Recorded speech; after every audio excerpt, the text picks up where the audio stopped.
So we won't manage it.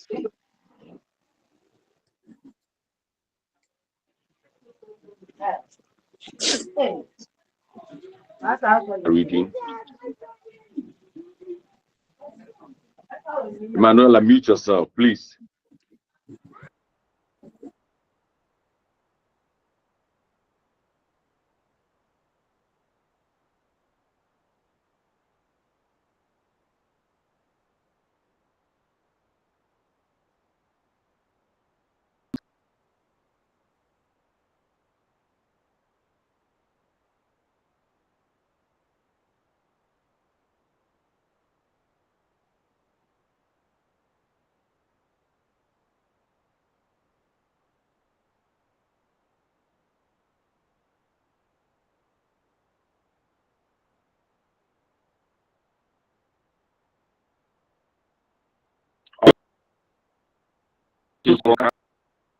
As comedy. Then we will read Dear Blood by Yanka. And the last one is Trinke's Death and the King's Horseman. That's a tragic comedy. So these are the books we will read. Is that right? Yes, sir. Please come again. Please come again. Please, I don't do come again. No. So you pay attention. I said we are reading She Stoops to Conquer. She Stoops to Conquer. Then we have Yankees Dear Blood. Dear Blood as our tragedy. And then Shirinke's Death and the King's Horseman as the tragicomedy, depending on how we look at it. Good. So these are the three texts we'll be using for the course. Now, for this morning, we are going to introduce this whole concept of drama. I know that the title of the course is The Language of Drama, but yeah, supposedly to look at the nitty-gritty, the technicalities of drama. So we'll pick it from there and then try to move on gradually, right?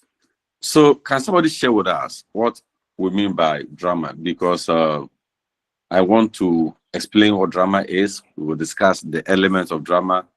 We'll describe the conventions of drama, and we'll show relationship between drama and theater and other elements.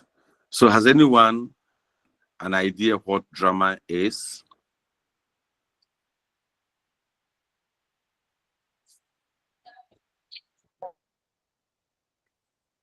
Oh, yes, let's hear you. Alasan. A drama is a form of literature which is written to be performed or to be performed in a theater in the presence of audience. I see. That's not bad. Yeah, Ben. So I would simply say drama is a play performed for audience at the theater. You said drama is a play. What do you mean by? What is the difference between drama and play? It's a play. It is performed. It is acted. I see. Yeah, Yes. Vivian.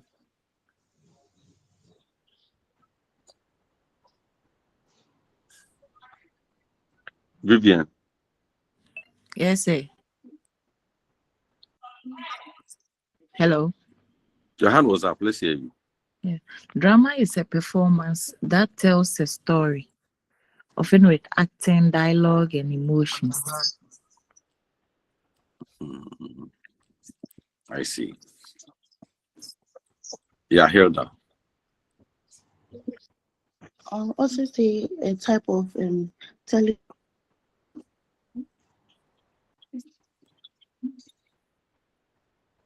a dialogue, which is meant to be performed in front of people on a stage. Go ahead. Yeah. I see. I see. Yeah, I think I like the contributions. They try to bring out some. Please, if you are done, let your hands go up, go down. They bring out some basic elements we want to look at. But let us say that one, apart from it being the normal thing I've said as a genre of literature that is realized in performance, the other things. If you look at poetry, poetry is also a performance. Poetry is also a performance. If we come to traditional context, libation, the rest, they are all performances, right? But then we single out drama. I would say that it is, take note of this one, please, for me. Drama is the reenactment of real life situation on a stage. The reenactment of real life situation on a stage. Right.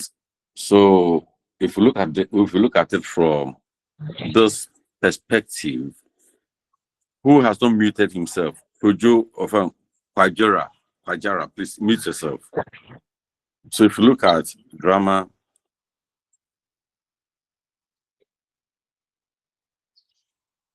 Kwajaro, please mute yourself. So if you look at drama from this perspective as reenactment of real life situation on a stage, then we're saying that it comprises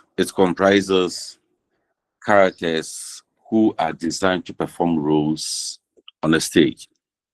Characters are given roles to perform on the stage. Now, the characters can be human beings, can be animals, can be abstract entities, can be any other thing. So if they have roles to play and they are playing those roles to reflect life situation, they will refer to that one as drama. So others will also say that it was an adaptation, recreation, and reflection of reality, real situation on the stage. It is an adaptation, recreation, and reflection of reality on the stage. So it goes back to say that it is a reenactment of real life on the stage. But let me add that this gentleman called Aristotle, who he is someone that we all go to for information and we'll pick it from there. So if we say it is reenactment of real life situation on the stage, then it's an imitation. It's an imitation. As teachers, if we go to class to teach and we come back we leave the class and our students or pupils take the chalk, go and stand at the board and do things the way we do, of course, that's an imitation of actions, imitation of our actions. And that is the performance. That is the reenactment of what we did. That is drama.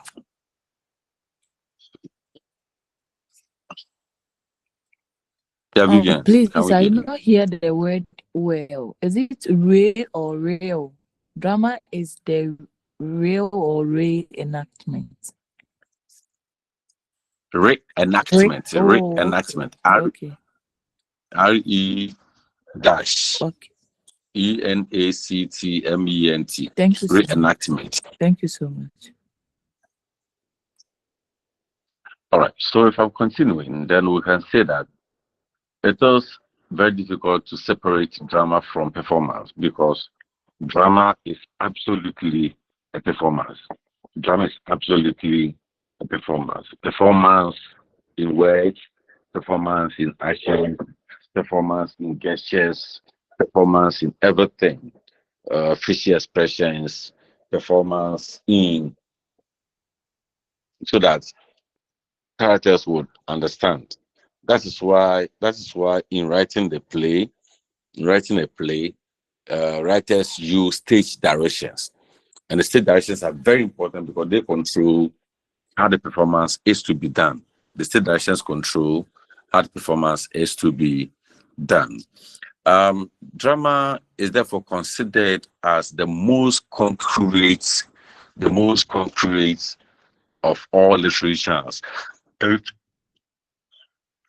The literatures, as in poetry, drama, and prose, the one that gets us to see, the one that gets us to feel, the one that gets us to associate with, the one that gets us to relate with effectively is drama because of the fact that it is a performance. The characters or actors engage in some form of conversations by talking to themselves, reacting to issues that come up to them in the context of the drama. And as they talk to themselves, they also talk to us. We are also engaged in the talking. We respond. Sometimes something will go on and you feel like participating. Sometimes a question is thrown to a character, and then before the character even answers it, you would have answered it in your head and so on. So the actions get us also involved, and we also participate in that. It is mostly presented in dialogues or forms of dialogue. Forms of dialogue can be two. They can be soliloquy, monologue. It can be trilogue or multiples of characters playing ways and so on. The one writing things on a platform, I hate it. I've not asked you to write anything. Let me do my job. When you finish, you go and do yours, please. Right. So it was also the most active of other genres, the most active because it has immediate impact on the audience. It has immediate impact on the audience. Right. So though I have mentioned that in some cases, there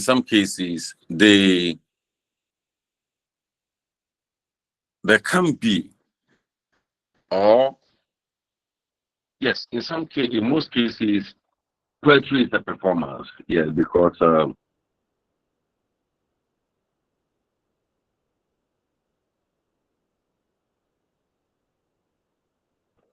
if I want to like equate the performance of poetry to drama, we would have a lot of other things that defines it as drama. Now, if we look at drama carefully, we're in language, and the language starts from even the writer. Whereas the one who writes the poem is called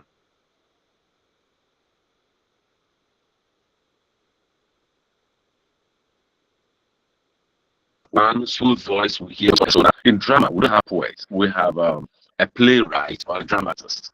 We have a playwright or a drama.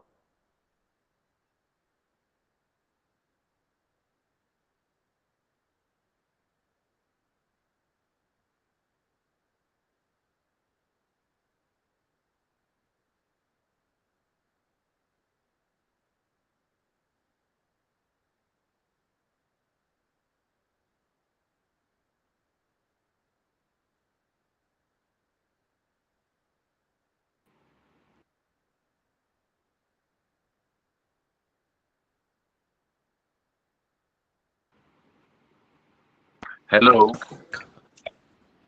Doc, please, your network is breaking. So are you okay now? Please. Yes, we can now hear you. Then, good. Thank Thank you.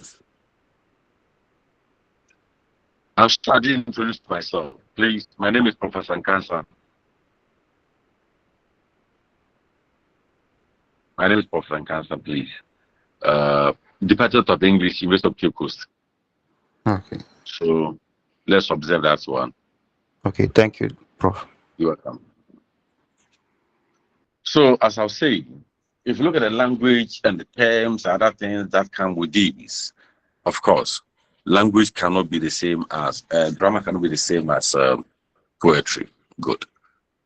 Can I ask you to mention some playwrights that you know, or some dramatists that you know?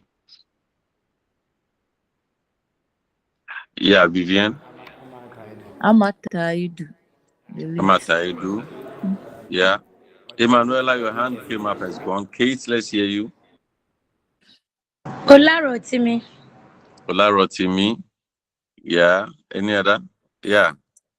Is it Edu? Yeah, Edu. Esther.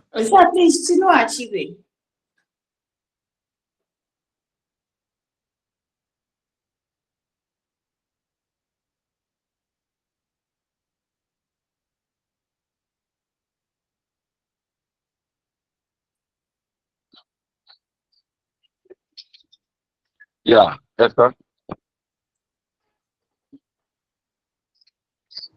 Please, manager of finance. I said playwrights, dramatists, not plays.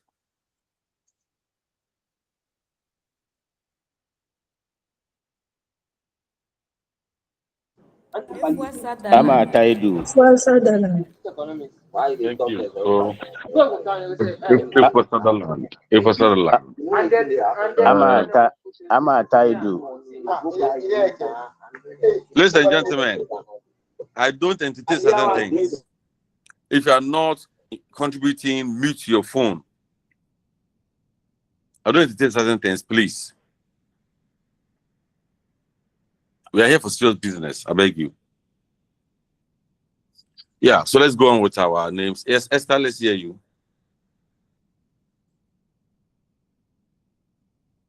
Sir, please, Chino Achille. I said it earlier. I said Chino Achille is not a playwright.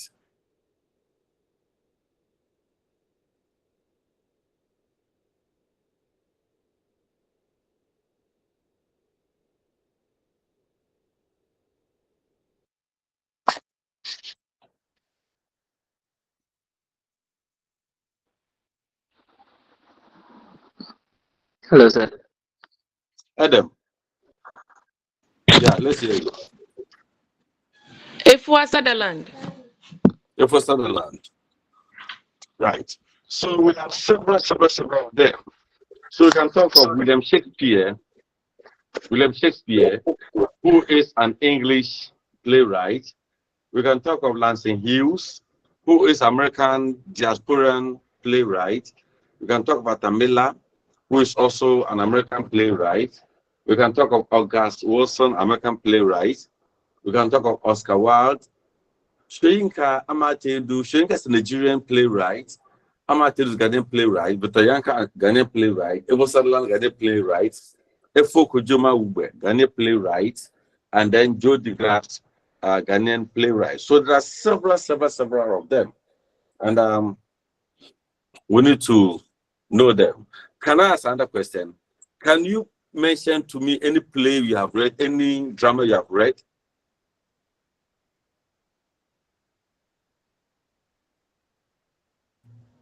Yes, sir. Changes.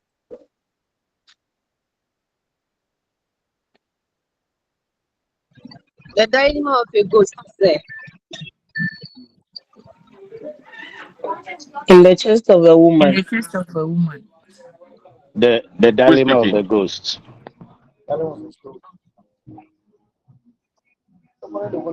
Please, you don't do that in my class. Raise your hand and we'll call you.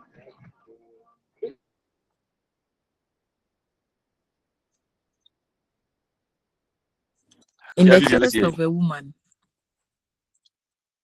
Efo By Kojoma who? Ugbe. Thank you. Hackman. The gods are not to blame, but Olarotimi. Thank you. Stephen. Death and the King's Horseman by Wole Soyinka. I just mentioned it all. Oh, sorry, I didn't hear it. So you have borrowed my book. Oh, okay. Anyway, Daniel. Yeah, The Importance of Being Earnest by Ernest Hemingway. Mercy. Jane by William Shakespeare. Again. Jane Eyre by William Shakespeare. Hey, sister.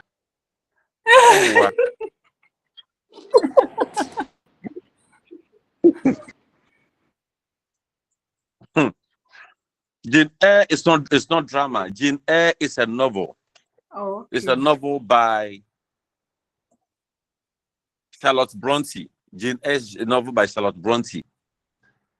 It can't be Shakespeare, please. Yeah, Anita. Please, Romeo and Juliet by William Shakespeare. Right. Moses.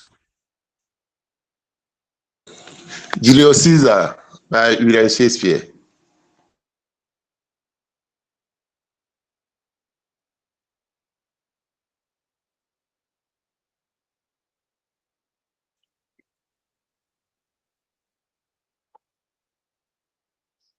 Moses, can we hear you?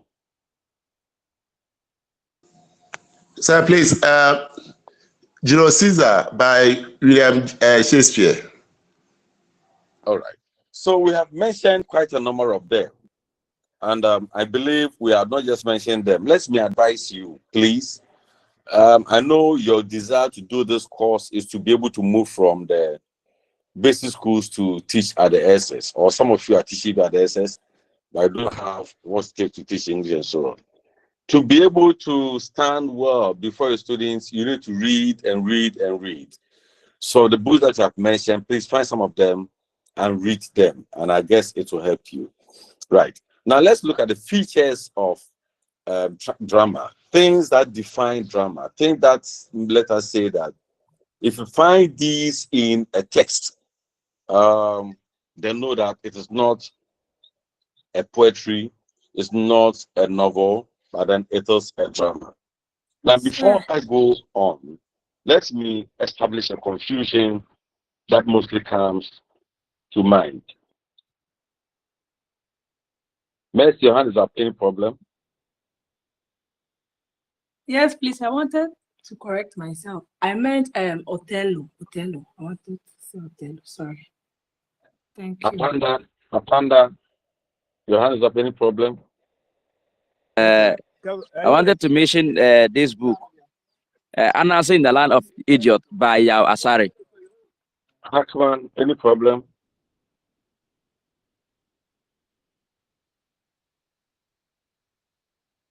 Hackman. All right. So the thing I wanted to iron out is the seeming confusion between what a play is and what drama is. What a play is and what drama is. Can anyone attempt to share with us the difference? What is a play and what is drama?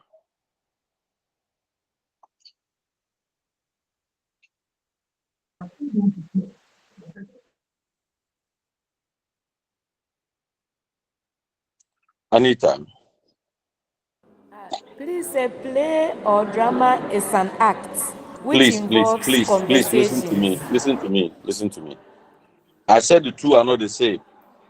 And that's what you want to know. So don't say a play or a drama is an okay. Katrina. Hello, sir. Yeah, let's hear you. The main difference between a play and a drama is that a drama is performed before audience on stage in a theater, but a play is the written form that can be read. Beautiful. Where are you? Sir, I'm in Techima. Oh, okay. If I come to Chman, I'll look for you and give you toffee, right? All right, thank you, sir. Maybe if you also come to Cape Coast, you look for me and get your toffee. That's beautiful. All right, thank you. Yeah. So the drama is the performance, the reenactment. What we see on the stage, that's the drama, right?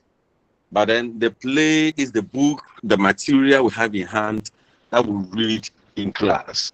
So, of course, the play can be performed, changed into drama in performance. A drama can also be written down as a play. So, invariably, the two are almost the same. But I will still hold on to the fact that there are differences depending on how we receive each one of them. So if we receive it as a book to read, then it is a play.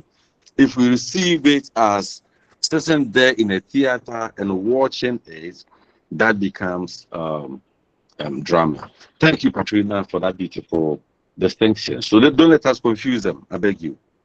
Don't let us confuse them. So in our course here, though the title is drama, we shall be looking at 3 plays. As I mentioned, the 3 plays.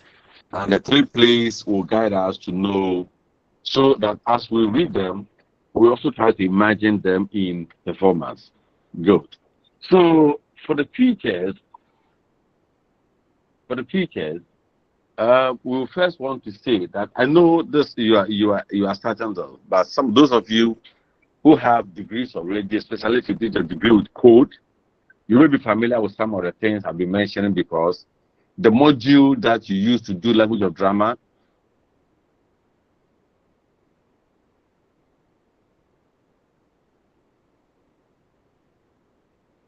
we have a lot of these things in it, but there will change in what we are doing. Good. So I want to mention that ordinarily elements of literature, features of literature that run through all the 3 genres, be it poetry, be it prose, and of course, for example, they all have plots, they all use language with addiction, they all use characters, they all do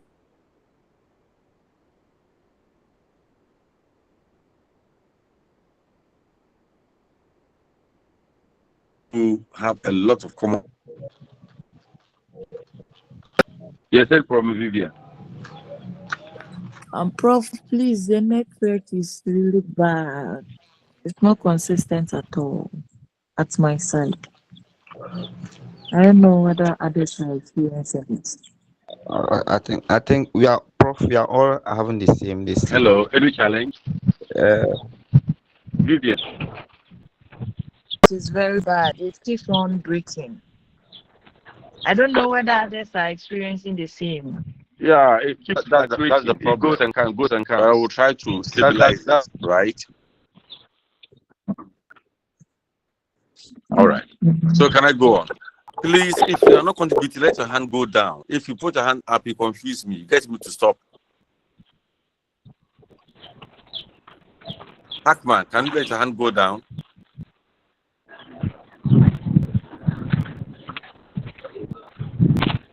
And you mute yourself if you have not been invited to contribute, please.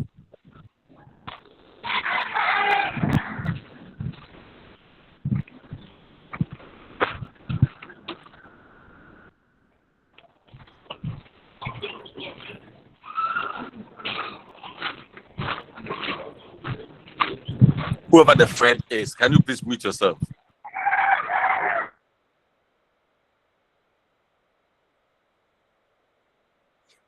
All right. So I was saying that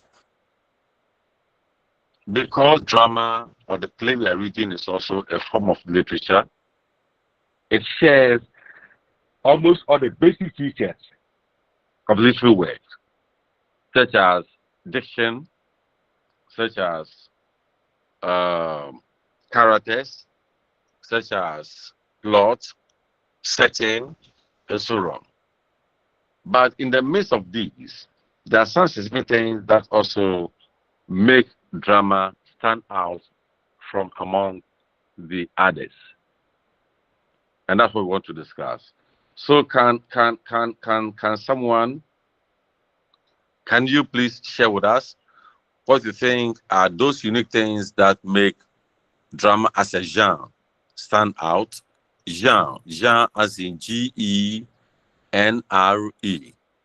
Good. Let's see our last one.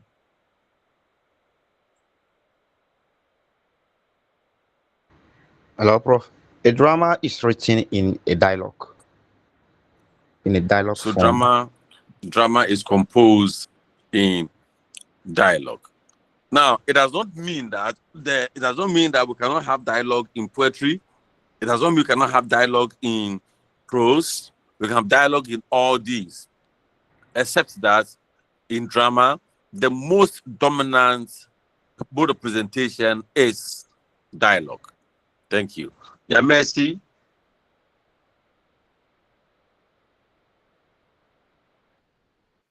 Drama is performed by characters.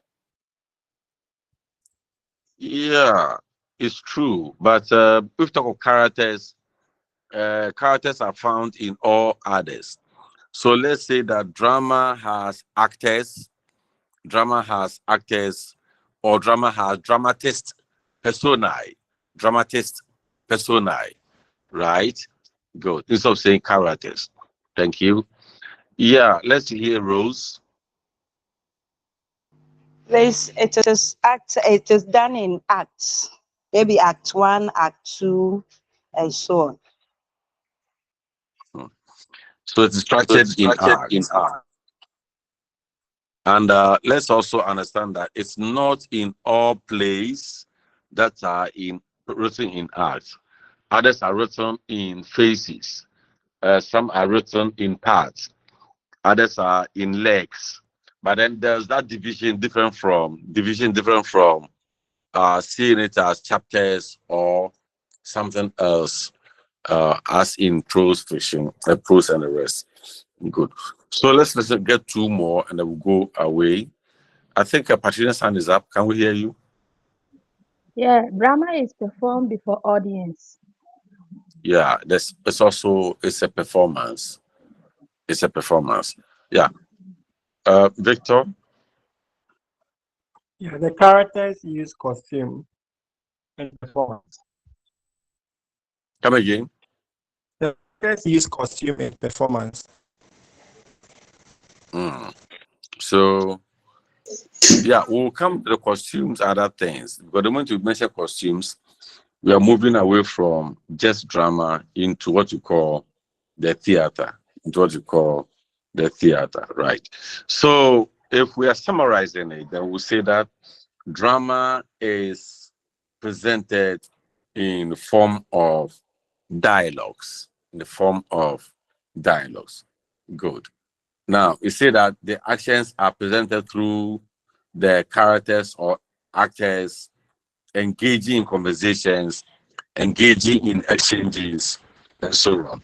And we have also mentioned that the characters or the actors use gestures, they use exchange communications as in dialogues to present or represent an action.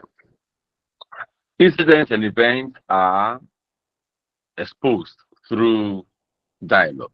We get to know incidents, we get to know actions, we get to know thoughts, people's thoughts. We get to know people's desires through dialogue and action, through dialogue and action. So it is a performance. Drama is performed before an audience, which means that you cannot go and stand alone in a theater and put up a performance and it says drama. Who will really justify it as drama? Yeah. So it performed before audience on a stage. And let me say that those stage you're talking of can be any space. It doesn't necessarily mean a raised stage. It doesn't necessarily mean a raised stage. There can be any space that can contain actors and then audience and then performances put up or shown. Good. So that is it. Now, let me also mention that the roles the actors or performers play in drama are roles that imitate the actions or events that occur in real life situation. So the performance of drama makes it look realistic to the audience, who at most times associate themselves with the events in a play. You sometimes will watch a performance and you see yourself in the performance. You see yourself in the performance. You think this is about me, or this play is reflecting me. That is what we mean by saying that it is a reflection of real life situation on the stage, right? Can I pause here and ask if there are questions you want to ask in relation to what we have discussed this morning? Any question?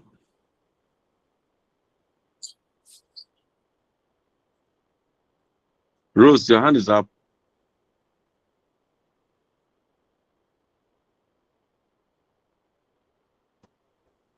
Hello.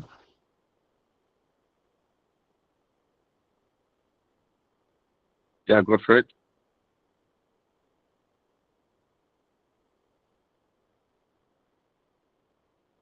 Godfred, your hand is up. Can we hear you?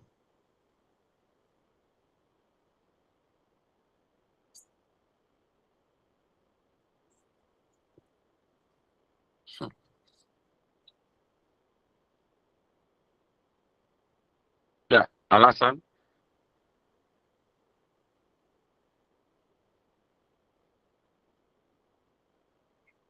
Alasan.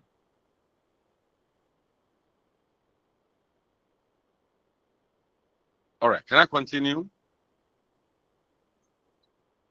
Hello, Prof. Yeah, let's hear you. Hello. Please, I want to find out characters and actors. I don't know if my this is right. The characters are found in drama, and then actors are, and rather the characters are found in play, and then the actors are found in a drama. Whether what I have is right, or characters and actors are the same. If we are going by that strict distinction, as the definition gave for drama, the definition gave for play, then you are right. But they can be used interchangeably. Okay, Prof. Thank you. Please, any other question? Right. If there are no further questions, then let us continue. Let's continue. Now, do you realize that in acting there's something called impersonation? What does this mean? What about impersonation? Taking the Please, you don't do that. Raise your hand, we'll call you. Yes. Let's hear you. taking the place of somebody, representing yourself as a different person who you are not. All right. So, do we realize that in drama there's a high level of impersonation? Because if we see the woman called Ozoko, we all know her. This is Ozoko. But then in the play, she's called Rose. She's called something else. We see John Dumelo. We all know him. He's the MP of Zayawas, whatever. And then in the play, he's called Jack, right? He's called Jack. Now, by assuming a different name, there's a clear indication that the person we are seeing there is not behaving as he himself, but behaving in the image of the name he has taken upon himself, or the name she has taken upon herself. That is impersonation. Yeah, Millicent, your hand is up. Can we hear you? Prof, I was about to explain the impersonation. You have explained. All right. So please. Yeah. So the impersonation that we're talking about is a subset to imitation. Imitation. Don't forget, we have said that also calls play, drama, and imitation of action. Don't forget that we have said it's a reenactment of real situation on the stage. Reenactment means imitating a real situation on the stage. So it then means that the characters or the actors who come on stage are going to imitate. And by that imitation, they conclude, they support the view that is impersonation in drama. So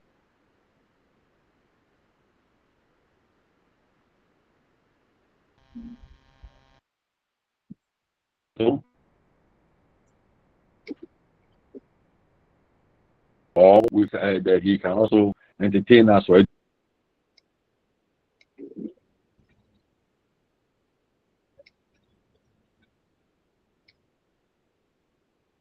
or the figure that he is.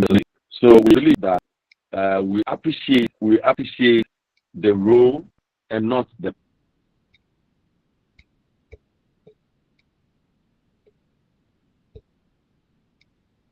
on the role that he plays and not the person himself.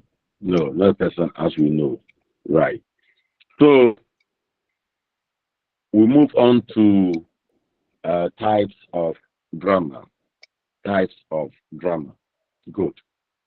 So we can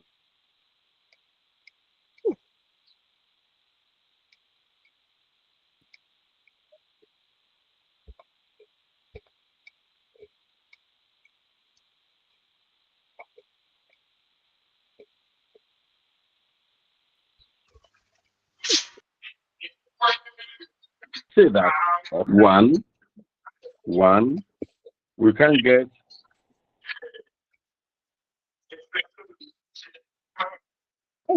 we can get a play.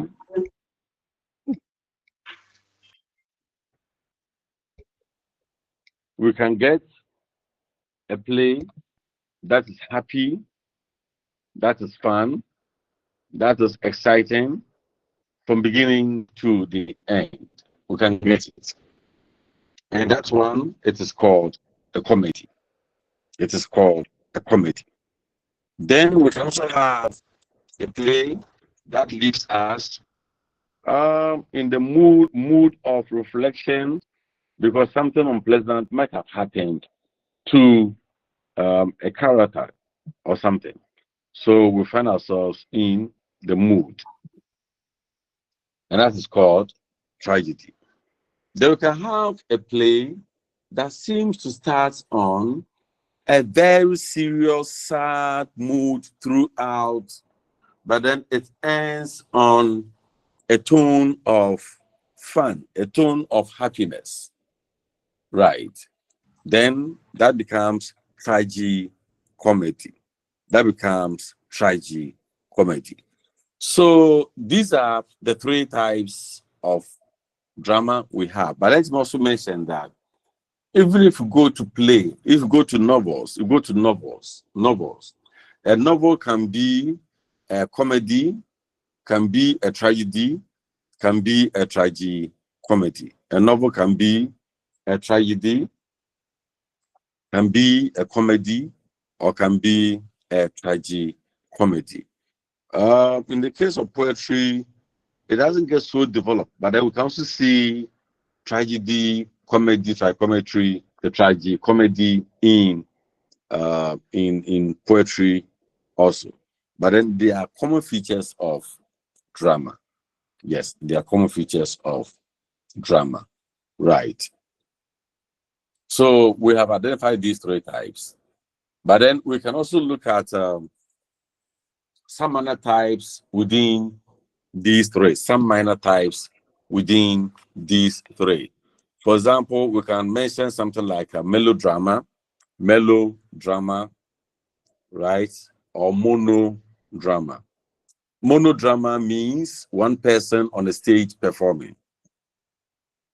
Monodrama means one person on the stage performing, which is different from monologue. Monologue is one person. In monologue, there could be several characters or several actors performing, But at a specific time, it is just one person on the stage who is speaking to himself, who's speaking to himself or addressing the audience. That's a monologue and a monodrama. Melodrama, who knows what it is? What is melodrama?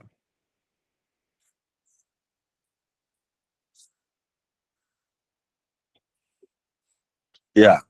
Millicent, is your hand up?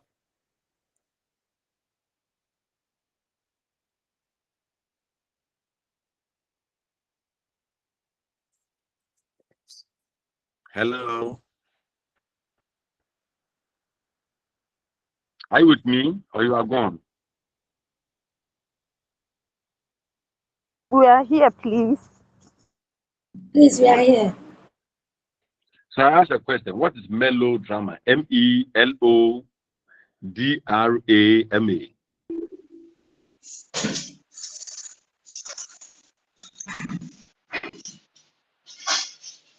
Yeah, Manuela.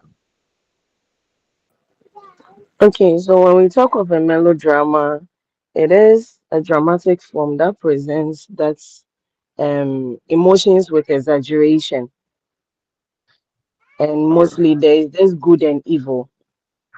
All right. Thank you.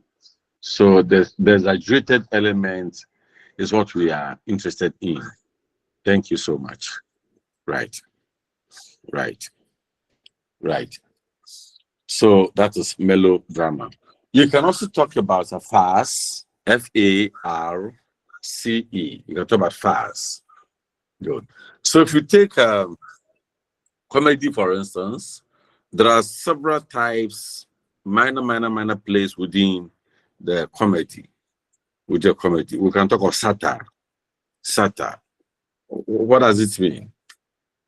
Satirical plays. It doesn't mean that all comedies are satirical and all satirical plays are comedies. No. But we can refer to some of them as satire. Any idea what it is? Manuela, once again. Okay, so unlike the melodrama having this exaggeration, the satire contains much humor and irony. Mm. And what about the humor and irony? Please come again. What about the humor and irony? What did they do? Okay, so it's mixed um it corrects human weakness through the ridicule that being used to criticize the character's behavior. All right. So the major thing with satire is that it brings out the follies of um, societies or follies of persons and attempt to ridicule those follies, and sometimes prefer uh, solutions to them. Sometimes prefer solutions to them. Other times it's just ridiculed. And of course, the moment something's ridiculed, the solution will come in, because if we say this is done and it is wrong and we laugh at you, it means that the other one is better. We want you to pay attention to. Right. So that is the comedy. But let us descend more into these types of plays we have mentioned. I did mention tragedy. I did mention comedy. I also mentioned tragedy, comedy, and so on. So let us look at them one by one. Let's start with a tragedy and then look at what it is.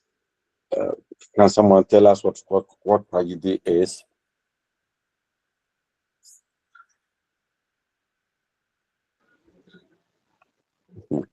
Emanuela?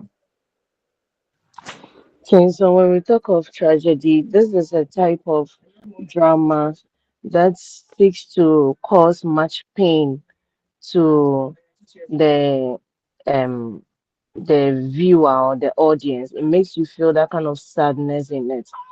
So there is much sorry, there is much pain in the actions that is being acted. That I is see. tragedy. I see. Yeah. Any other?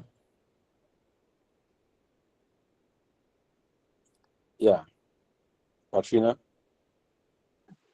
Yeah, when you talk about tragedy, it's a type of drama that is full of pity and fear. It brings pity to the audience watching and then fear. I see. I see. Yeah. Augustine. It's Augustina, right?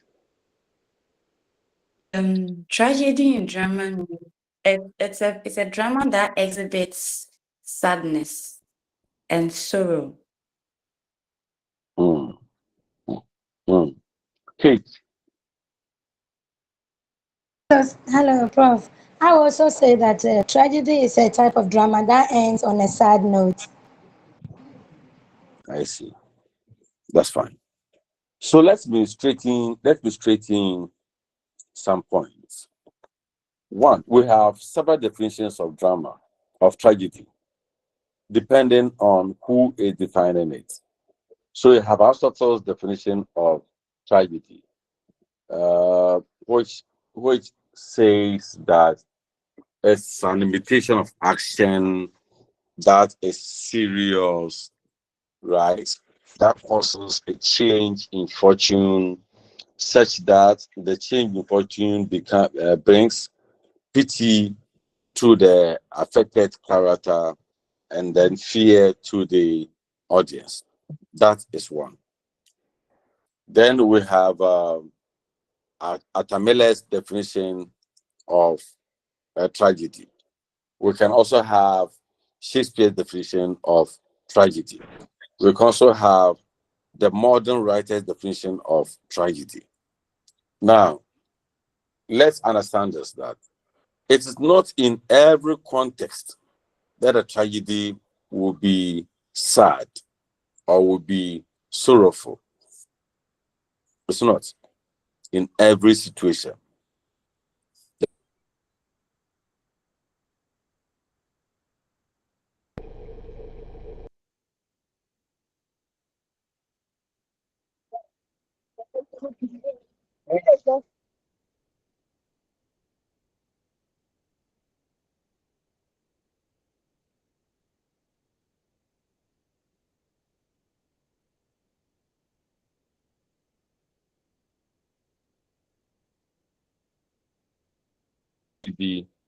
And define it as a play. Are you with me, please? Hello. Yes, We please, are we with are you, with but you. your line keeps breaking. We are with you, Yeah, I sir. know the line went off. The So I'm saying network. it's not something that we always say that it ends on a sad note or it's sorrowful and so on and so on. So as we run through some of them, we would appreciate what tragedy is. But then let's observe the following, that it is a play of a serious or solemn kind. Solemn is Solemn, kind. A very sad event, sad action, or sad experience. So you understand that it can be serious, it can be solemn, it can be sad. Now, the last part of the definition explains why the word is used to describe misfortunes, natural and human disasters in everyday life. So the sad event, sad action, the sad experience. So sad becomes like a common denominator of tragedy. So we are all tempted to look at tragedy from that perspective of sadness. But as I've indicated, that is not the ultimate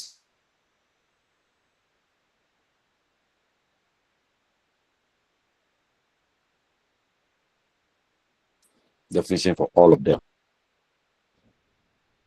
Look at tragedy comedy, if you look at farce, If you look at melodrama, look at drama and all those things, tragedy is one that is seemingly respected because it's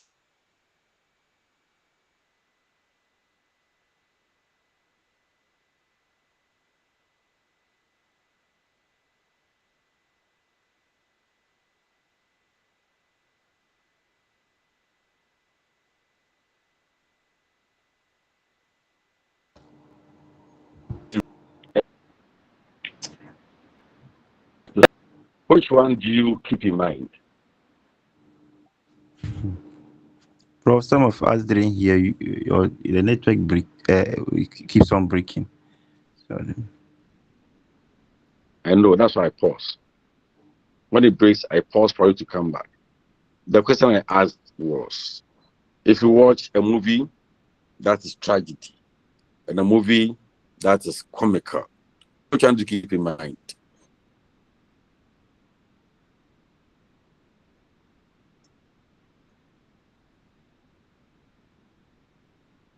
Class, I asked the question now. And I know you all watch movies. Yeah, Katrina? Yeah, mostly the one that ends in the tragedy is what we keep because of the kind of feeling you had during the movie. All right. All right. Adam. The strategy aspect, because of the feelings you had, the emotional aspect of it, so it always reflects to you whenever you are lonely. Thank you. All right. Hilda?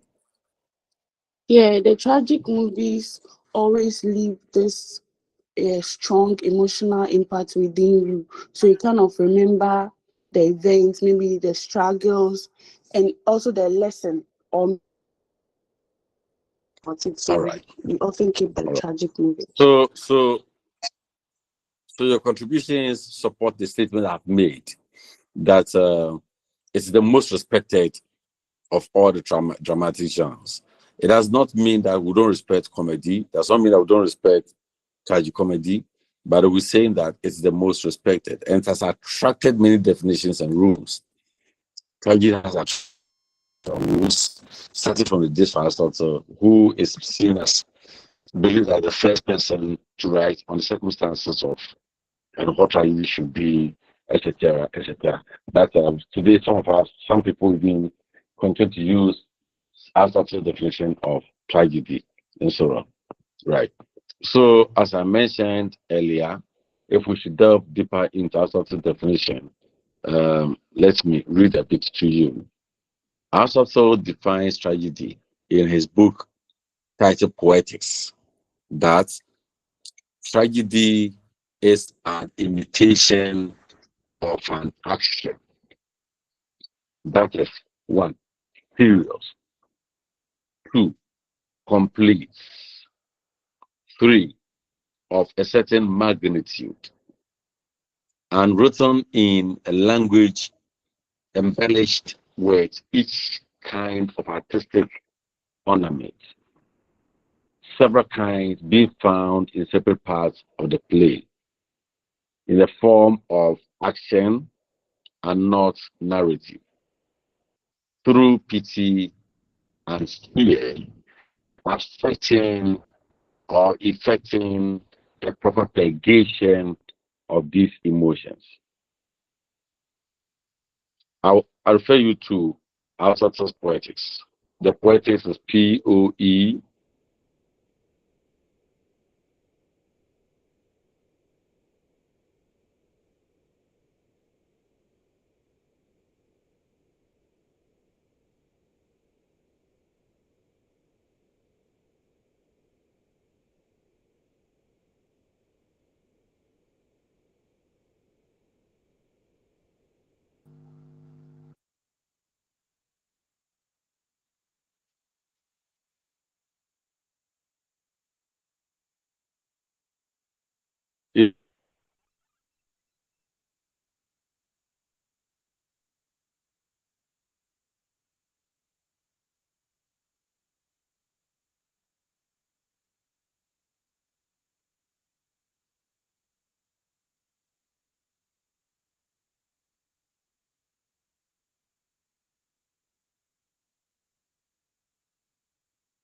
Sorry, I went off.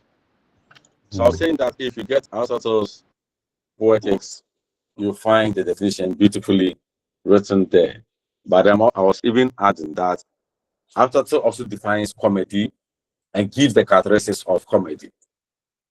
Aristotle defines tragicomedy and attempts to give characteristics of tragicomedy. But then the focus is purely on tragedy, right? So, in other words, there is a change in fortune when we go to tragedy. There's a change in fortune of a character, and the change is from good to bad, such that the audience feel pity for the character and then affected by emotions. The change can be from health to illness. The change can be from riches to poverty. The change can be from any good situation to a bad one, to a bad one. That is tragedy. Right. Now, Aristotle believes that this change in fortune does not come because of the weakness of a person, but it comes because of a normal situation, a normal event that can affect every other human being. And in that sense, we feel pity for the one who has fallen victim, and then we also fear for our lives because it can happen to us. So Aristotle explains all the aspects of this definition and moves further to give the element of tragedy as plot. So take note, element of tragedy, like element of other plays, everything as plot.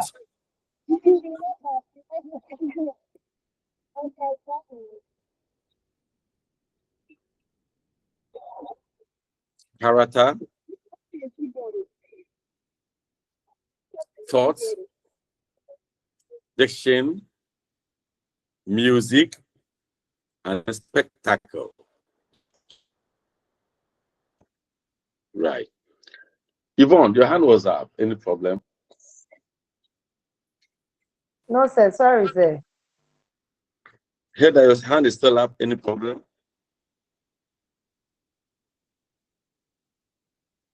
Hear that?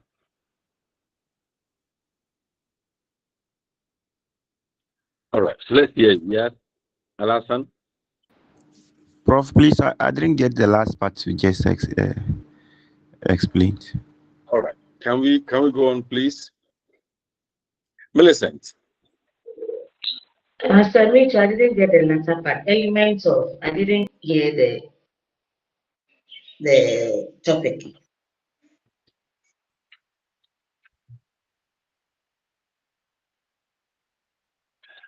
All right. So I attempted talking about Aristotle's definition of tragedy, and I said that if you read Poetics, you get the definition of tragedy, you get the definition of comedy, you get the definition of tragicomedy, and you may even get the elements of tragedy, elements of comedy, and so on, all in there. Then I went on to say that one, Aristotle believes that which causes the downfall of a character is not a major weakness of the character. It's not an a fault of the character, but it could be a miscalculation or a misjudgment. Something we call tragic flaw. Tragic flaw. The flaw is FLAW. FLAW. Tragic flaw. Now he doesn't condemn the tragic character because what happened to a tragic character can happen to every other human being. So because of that, we do not just pity the character. We pity the character because what he or she is going through is not because of a weakness. If it were out of a weakness, we would not pity the character. We may end up condemning the character. But because the weakness, we will pity the character. And because we expect that those can also happen to us, we tend to sympathize. We tend to fear for our lives. Because if it has happened to Mr. A, and it has the probability of happening to us, they will also fear for our lives. Right. Then I went on to say that our total definition explains all aspects of tragedy, but then goes on also to mention the elements of tragedy as 1, plot, 2, character, 3, thought, 4, diction, 5, music, 6, spectacle. So these are the elements of Aristotle's definition of tragedy. Right. Any question up to this point?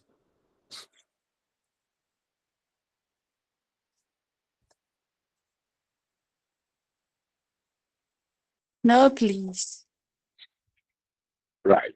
So there are no questions. Then permit me to go to comedy. Permit me to go to comedy. Right.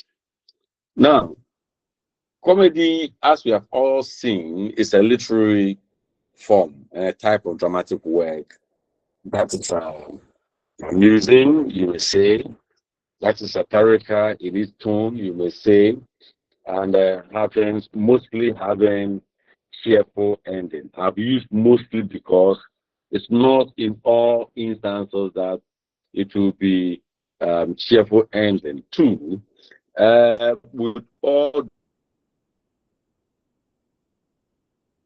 the same way. So that which may be cheerful, that which may be happy to character A or to audience A may have no effect on an audience. It may have no effect on an audience. It is a situation where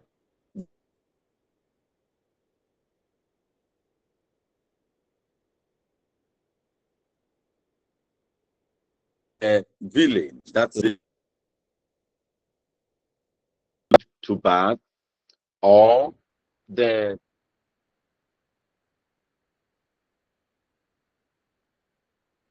to them changing from bad to good to the delight of the audience, such that the audience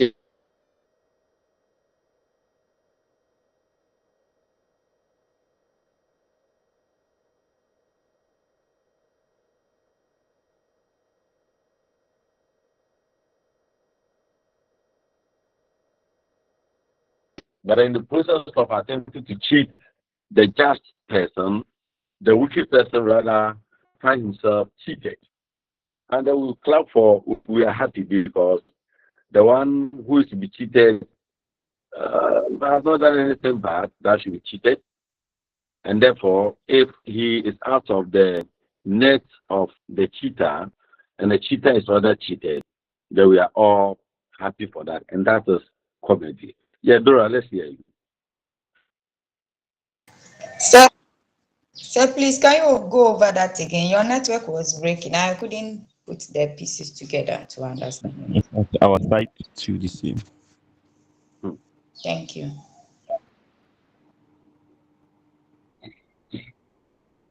All right.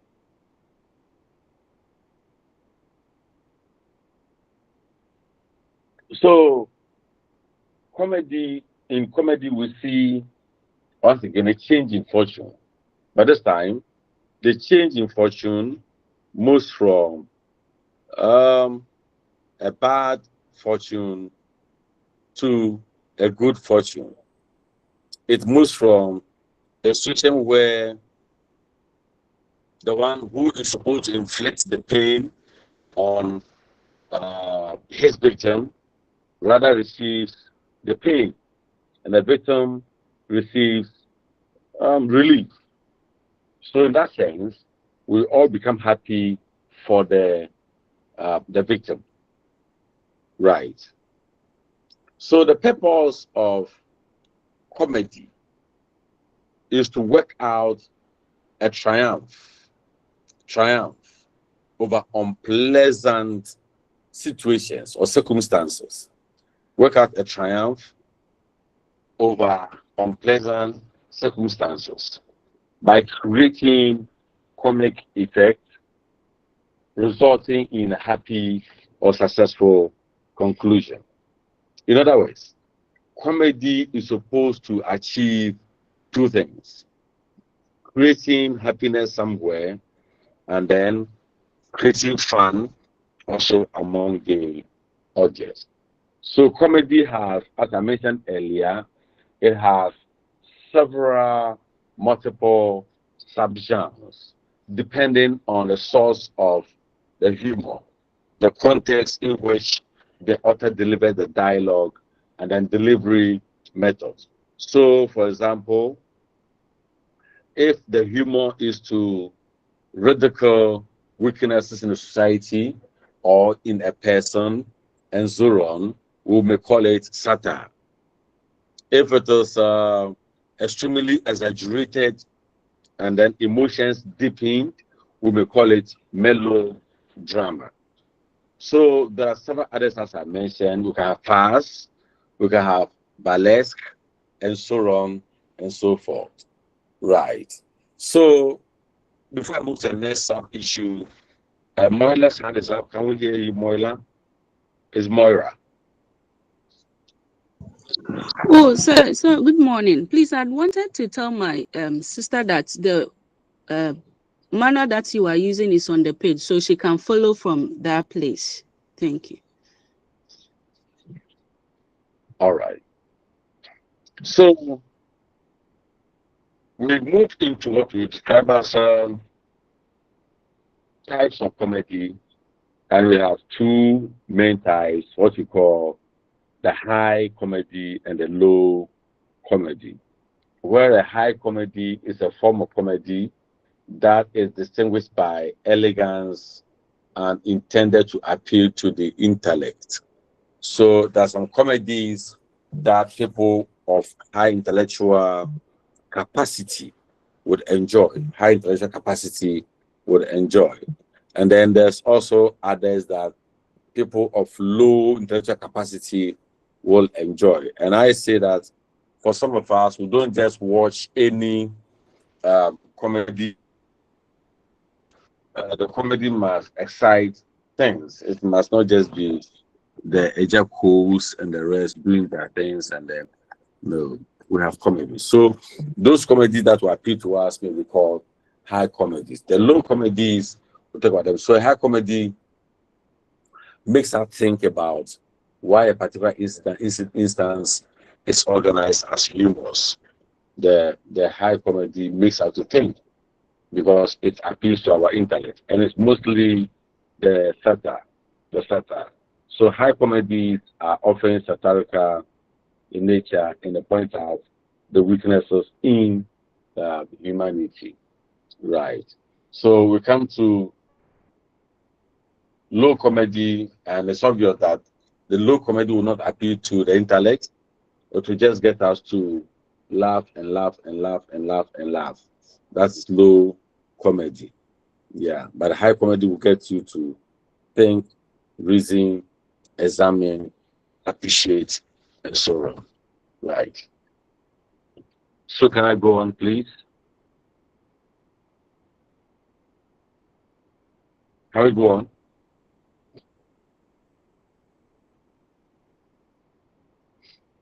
All right. Yes, please. So the third type of Yes, sir. drama we are looking at, the third type of drama we are looking at is called tragicomedy. Tragicomedy. And tragicomedy is a play that or drama that shows that exemplifies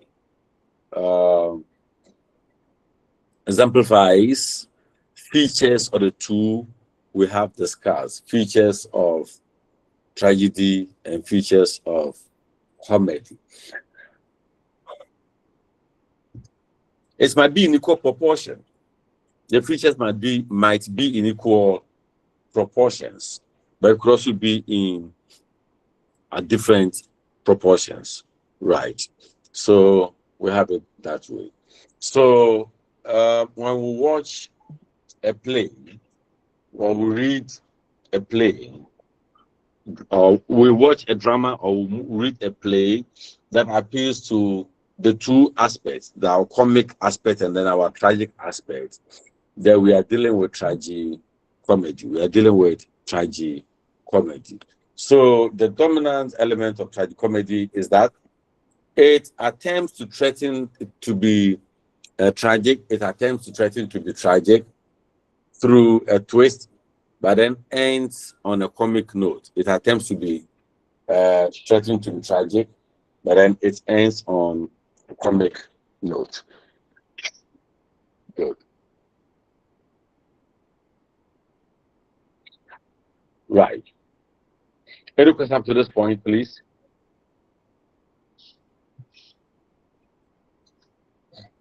Any question up to this point?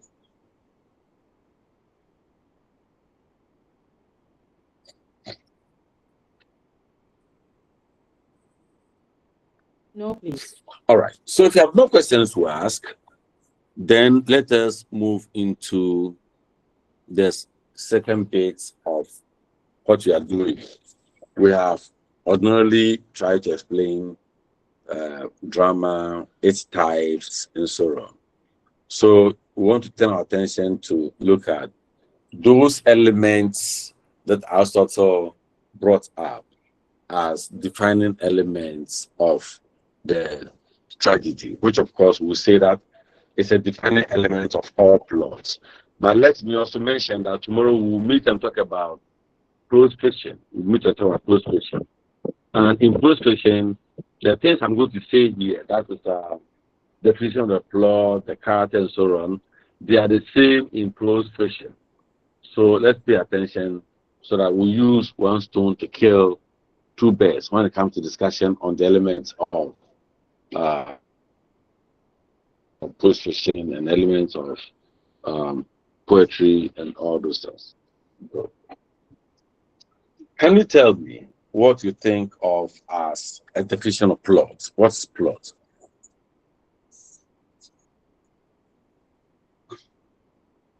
Yeah, Manuela?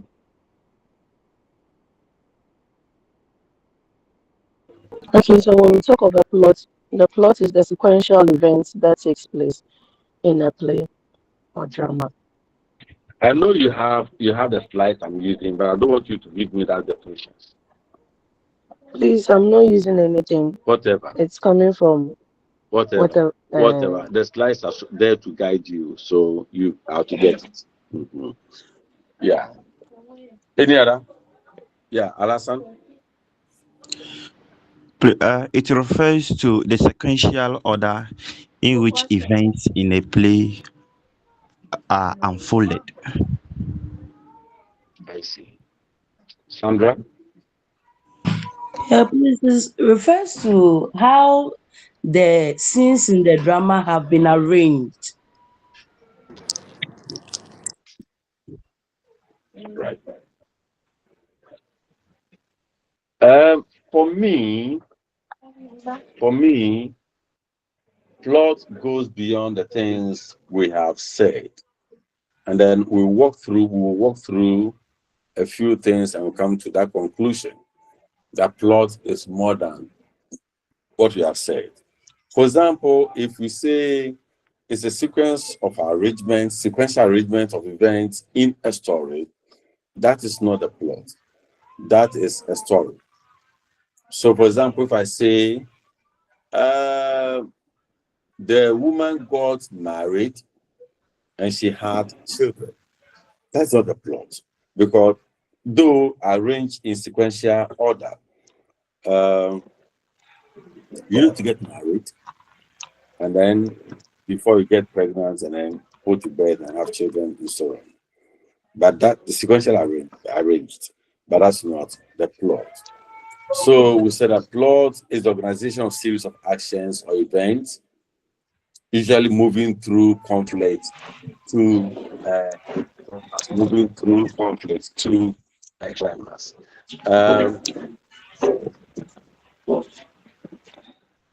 There's a diagram I wish I could show, but then it's a triangular kind of diagram. It's triangle, right?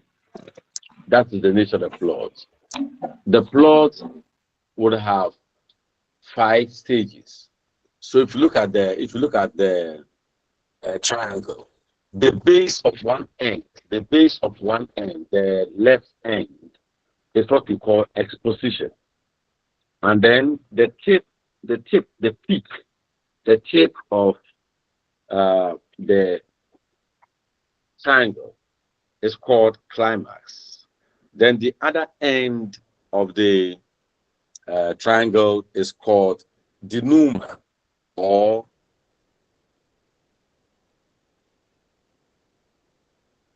resolution. For rising action or complications, rising action or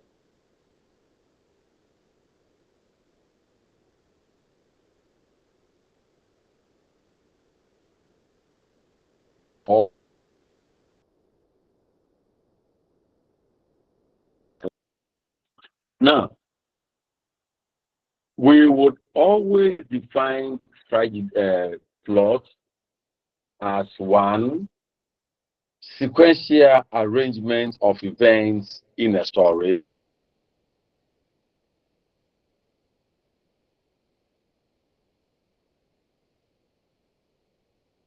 that the arrangement shows causes and effect. So it is sequential.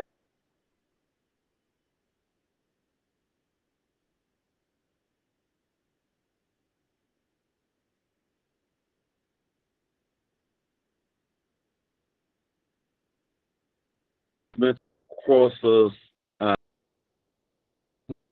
the effect, then we are talking about a story and not the plot. We're talking about a story and not the plot. Now, the meaning of the plot, as has been outlined, can also be arranged chronologically, or can be arranged spatially, chronologically or spatially. But what do you mean of chronologically?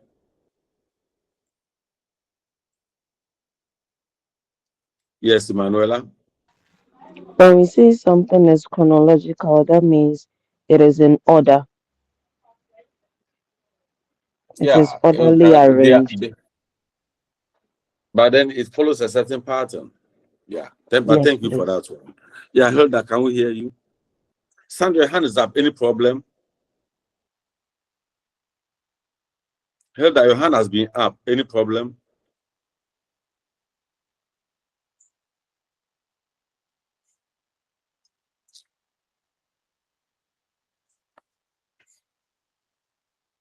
Right.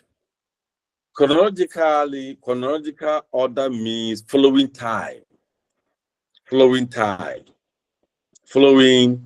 Yeah. So it can be morning, afternoon, evening. That order. It can be 7 o'clock to 8 o'clock, 9 o'clock, 10, in that order. Then it can also be spatial. Spatial refers to space. And by space, we are talking of maybe starting from where I stand towards the end. Where I stand towards the end. So it is arranged in that order. And as I mentioned, the 5 ends of the 5 structure of the plot include introduction or exposition. And in introduction or exposition,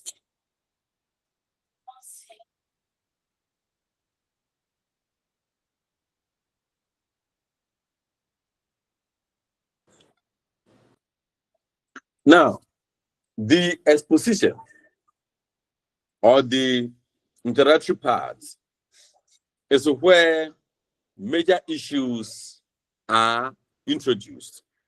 So in the exposition or introduction, we have major characters introduced, we have conflicts introduced, we have themes introduced.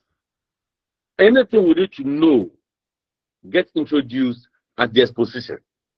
And then it is developed gradually, until it gets to the peak where the conflict is deepened, the climax, where the conflict is deepened. And then whatever happens there becomes crucial in defining the nature of the play. Then after that climax and the conflict and all those things working out, then we'll move towards the falling action to the resolution or the denouement,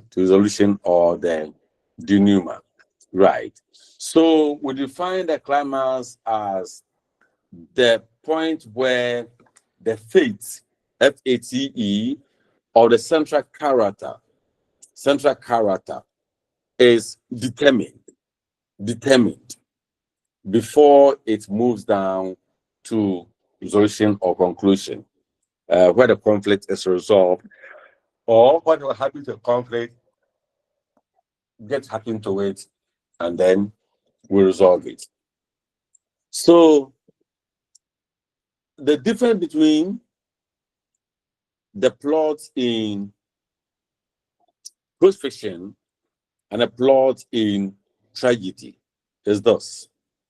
Now, unlike the plots in the novel, where the author describes characters and incidents, etc., involved, the playwright may only introduce the characters as the play moves on. But then in some instances, the major characters may be introduced in the first act, right, the first part. But some playwrights may want to introduce the characters as the play progresses through. Now, this means that if the character is not important, if the character has any role to play at the beginning, then that character can be delayed, can be made to wait, introduced at the right time. But then if you read the first part of the play and you understand these things, you clearly see that A, B, C, D is likely to happen in the play. And that character A or character B will do C or D, etc. in the play, right? So, according to Aristotle, the plot is the most important element of a tragic play. And for him, the plot is structured in such a way that actions are ordered and presented orderly to achieve particular emotional effects. It's not just emotional effects that we get from a beautiful arrangement of the plot, but we also get the artistic element. Sometimes we may have something to say, that's fine. But then how we say what we want to say is more important than what we have said. And that is another thing that the plot brings in, also brings in the artistic effects. Now, it helps to give the plot helps to give the play an organic unity and coherence that makes the play easy to understand. It's not right that a play will have its views, its issues presented separately, differently, disorderly, and so on. And therefore, just as when you're writing your essays or you're developing something, you try to do it accordingly. You try to do it accordingly, follow a particular order. That's what the plot also does for us. So therefore, a good plot demonstrates a unified context. A good plot demonstrates a unified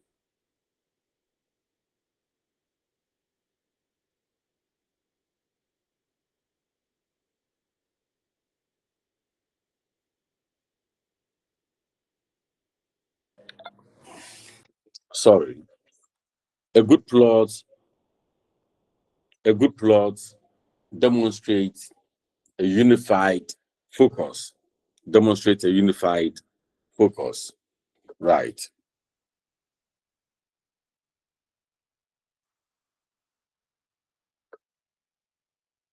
So plot in simple terms, as I've mentioned, is arrangement of events in a story in such a way that it brings out the causes and effects. It brings out the causes and effects, and also shows the logical or sequential or chronological order. So yes, it is a chronologically arranged, it's sequentially arranged, it's orderly arranged, but then must let us know the causes and effects. So for example, the story I shared with you that the woman married, the woman had children. I mean, we can give reasons. The woman married because she loved the man who proposed to her. So she accepted her. So you see that there is a cause. The cause is that there was a proposal. And the first proposal is that there's an acceptance. Right. So they married. Now, when they married, they found it needful to have children. So they did what they had to do to get the children, and eventually the children came. This is different from saying that the woman married, the woman had children. In the first one, we have the causes presented, we have the effects also registered, all in a sequence of events, all in the sequence of events. Right. Any question after this point, please? No, please.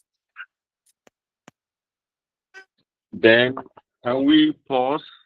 We have done almost 2 hours. Can we pause and I come back at 9:15 to continue? Hello? Yes, please. Yeah, so let's pause and come back at 9:15 to continue. Thank Okay, you. sir. Okay. All Okay, right. sir. Okay, sir.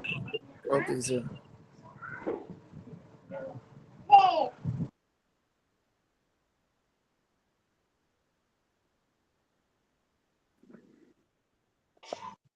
Okay.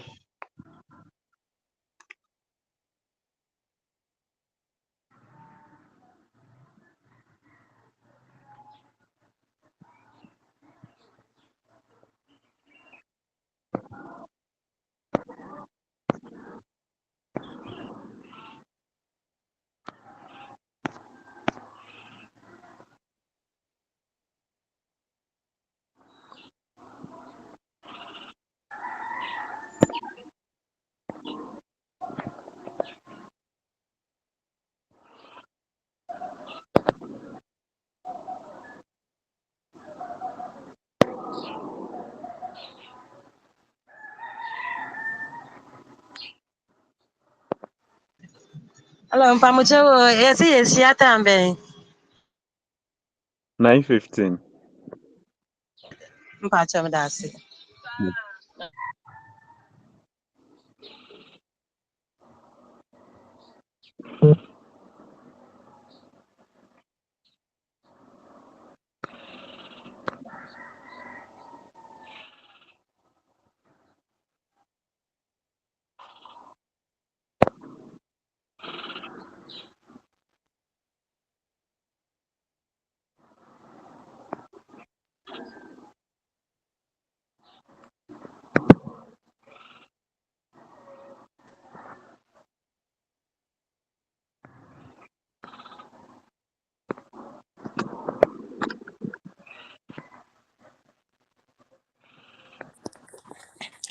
Hello, please.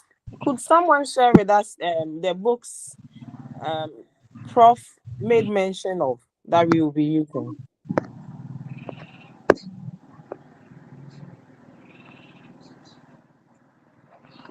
Kindly type them in the in-call messages for us, please. Some of us couldn't join the lecture early enough, please.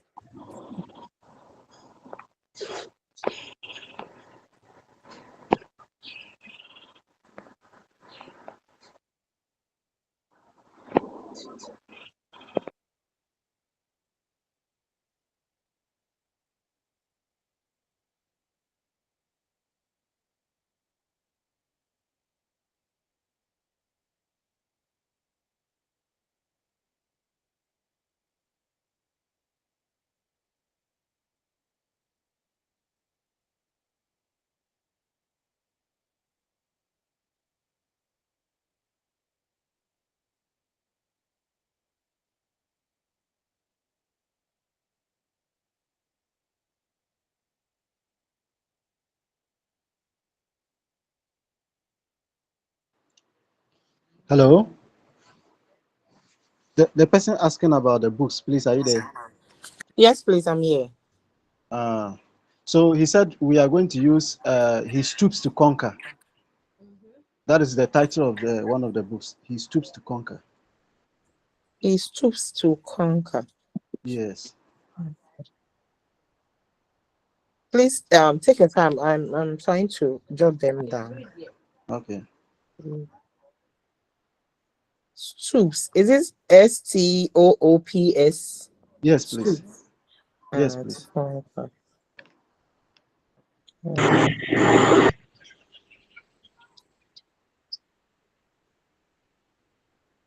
Next one, please.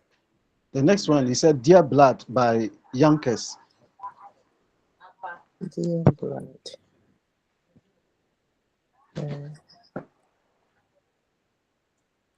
Yes. Okay, and the last one, please. And then Death and the King's Horseman.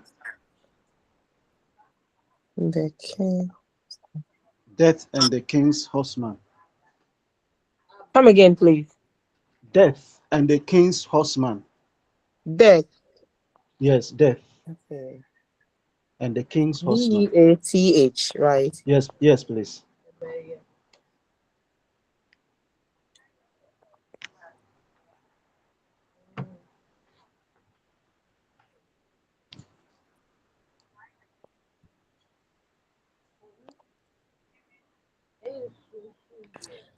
So please, did Hello. you tell how we were going to access these books, please? No, please. I haven't heard him say how to get them. All right. Thank you so much, sir. God bless you. Thank you.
Mr. Daniel, please, are you on?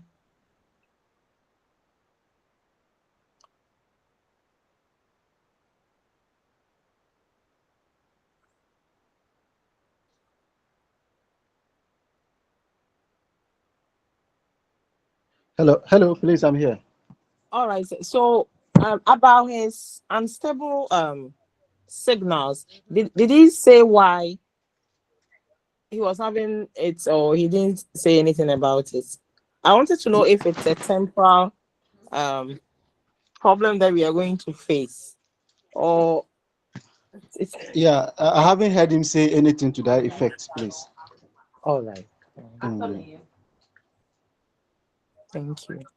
you're welcome.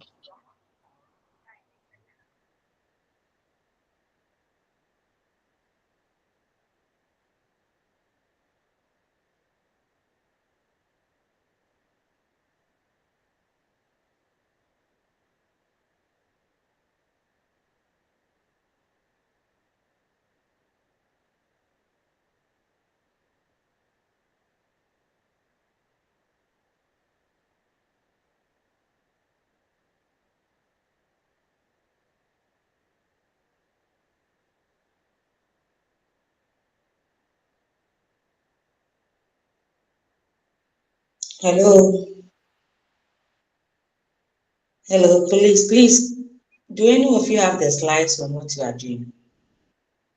Please, can you please send it, put it on the platform for me? Thank you.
Please, are we still on break?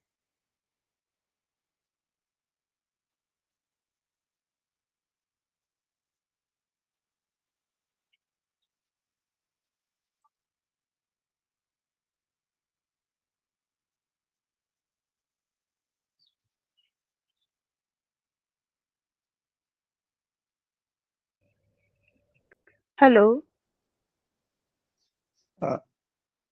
I'm asking if you are still on break. Me, sir, I'm asking because I can't hear anything.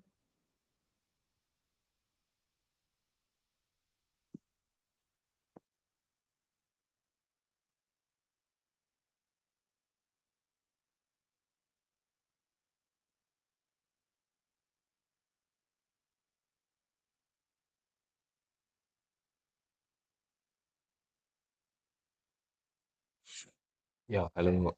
We are on break. I think Prof says we are resuming 9:20.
Hey, Jai, no, so give us an arm.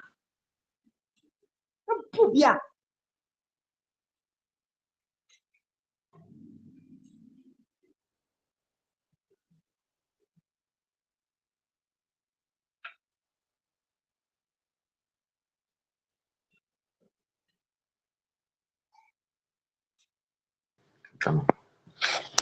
Matt, like seriously, can you mute your this thing and put off your camera?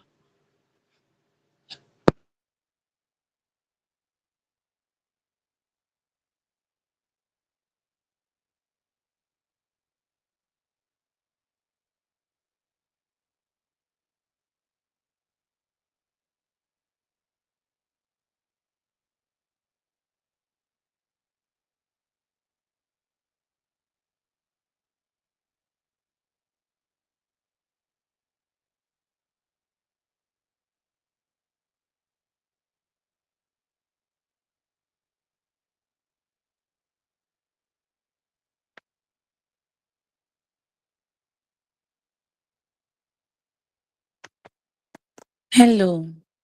Please, who is a class rep for this course? If any is like, if anyone was elected, please, who is a course rep? Or who are the course reps?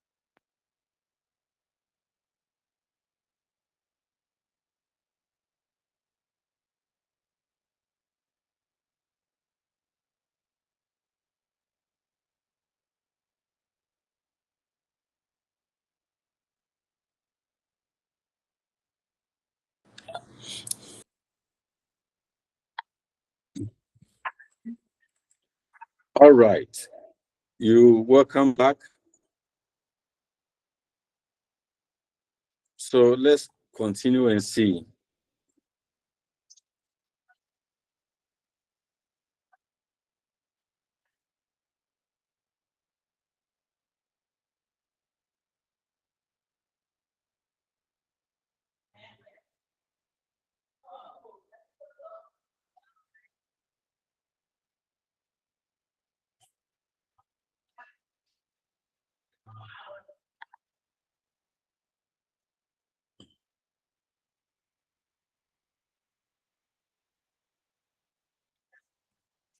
Yeah, hello.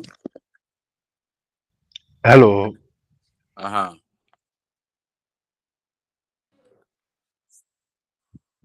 Let's continue.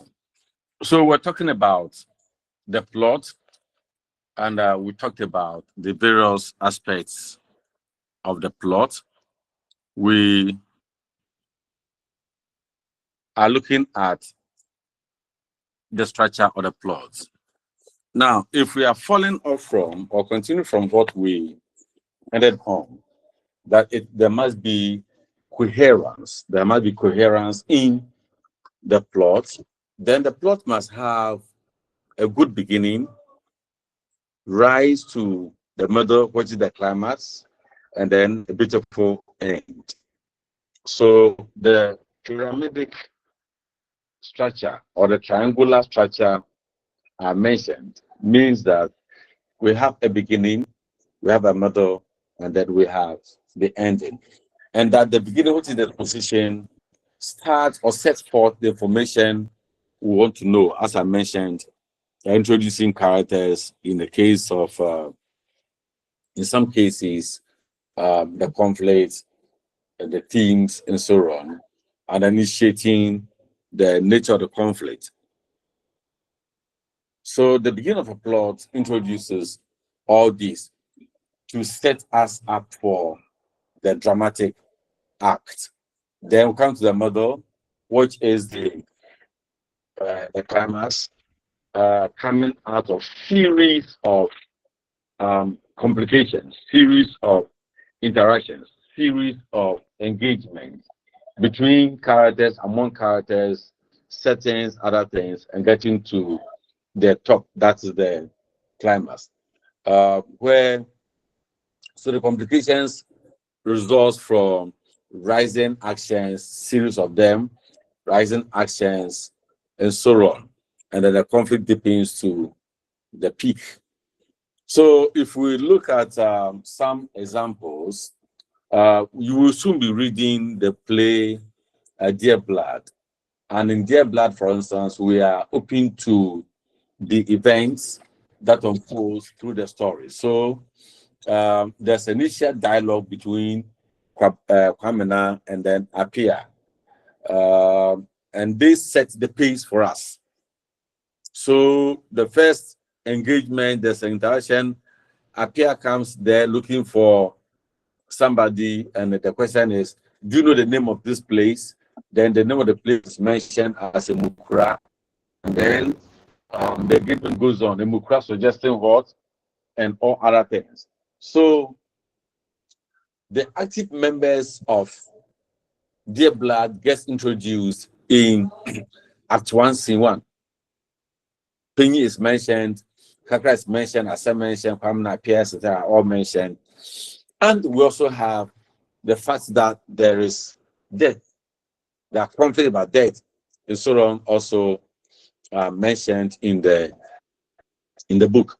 So the first act, which is the first part of the plot, introduces to us major characters in some place, introduces to us major conflicts, introduces to us major themes, introduces to us the setting and other things that we need to know in the play.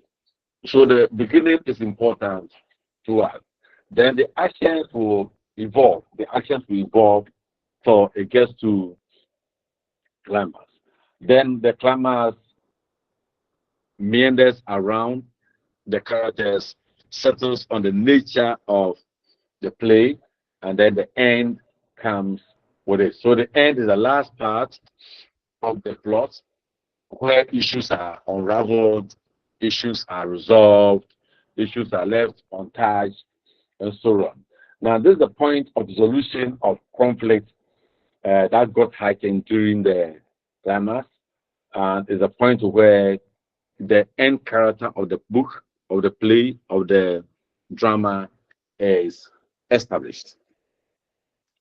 We move from there and we say that characters either face the consequences of their actions or come to recognition. And this is important.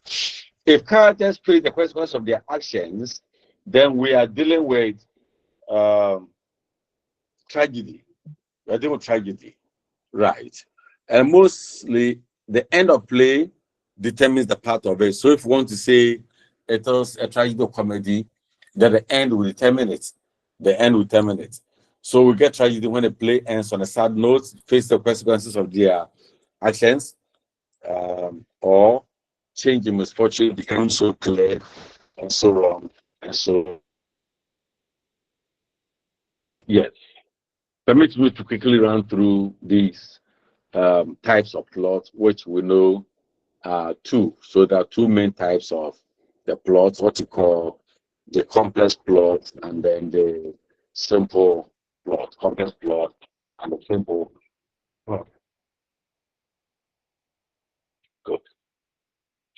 Understand this one, that we can have subplots, Um, the plots can be broken into subplots, small plots, right?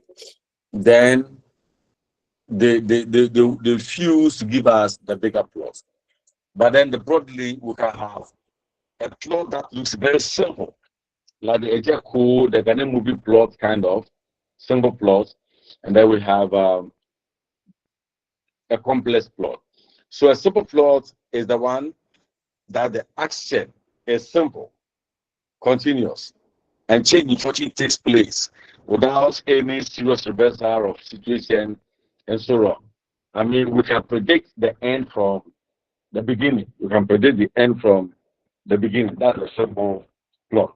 And I must say that most of Ghanaian films, for Ghanaian movies we watch around, fall within this kind of plot. So a simple plot is simple in action, continuous, simple in change in fortune, without necessarily reversal of situations or recognition, anything of the sort. That's simple. Then the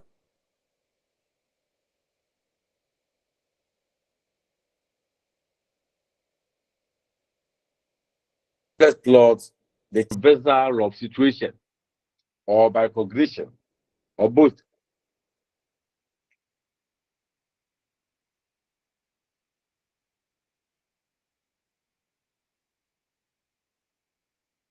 The end from the beginning, you to the end. And even when the play has ended or the movie has ended, you think and think and think and think.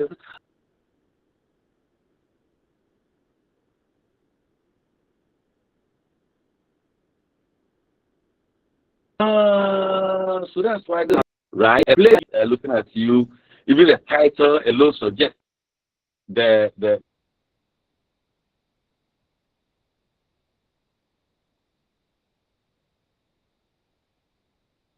ending. It cannot be called. Yeah, Dora.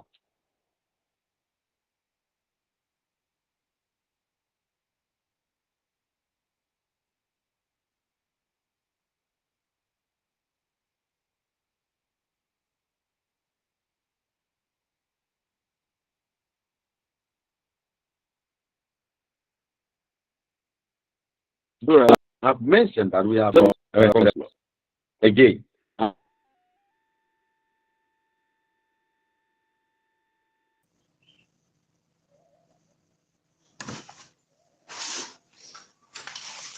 Hello? Am I the only one not hearing him?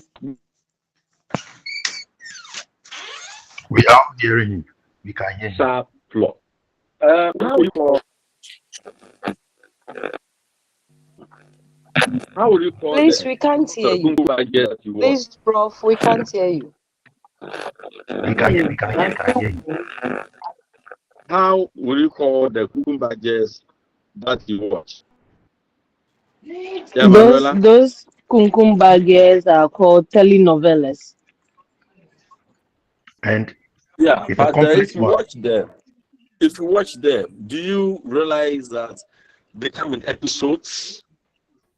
Yes, Yes, please. they are Yes, an please. episode.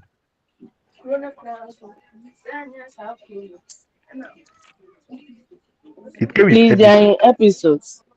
Very They are in difficult. episodes. It never ends. I remember Kunkumbagia ended in 3 years. Hmm. All right.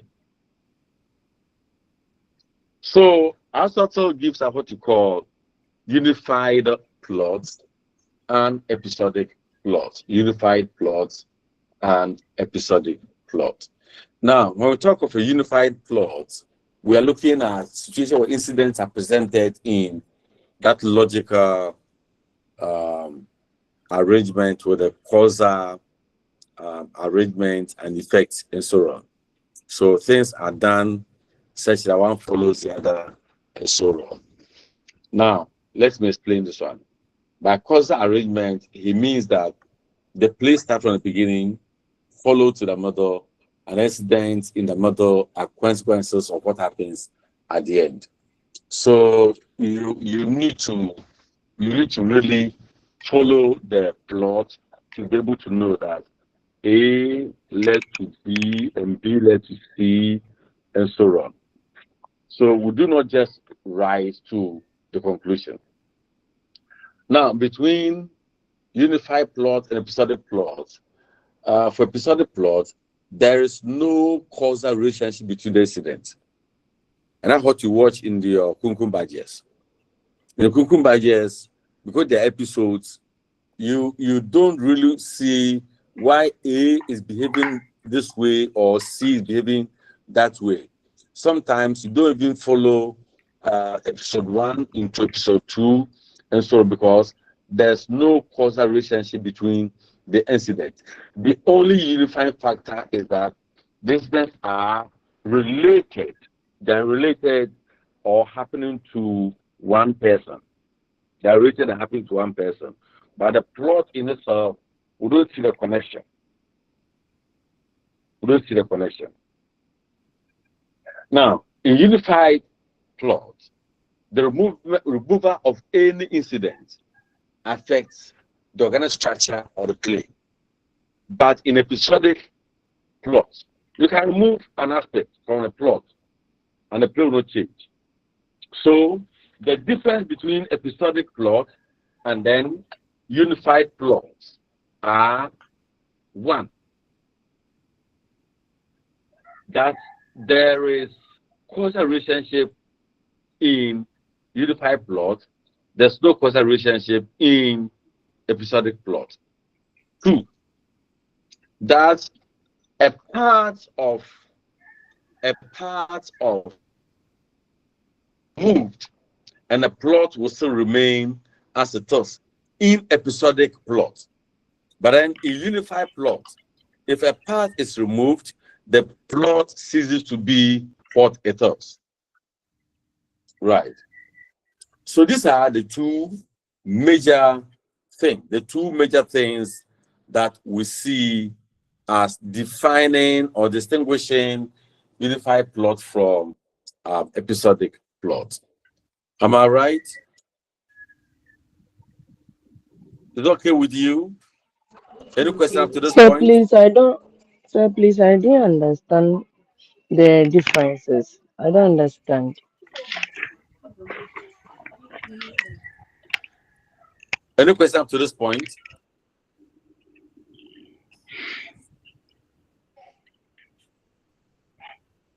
All right. So one, I have said that we define the plot as sequence of events with causes and effects, sequence of events with causes and effects. Now, when we come to episodic plot, they may not necessarily be a cause and effect. It may be sequential arrangement of events, but they may not be causes and effect. But a unified plot, there must always be a cause and effect. Do you understand it now, Emanuela?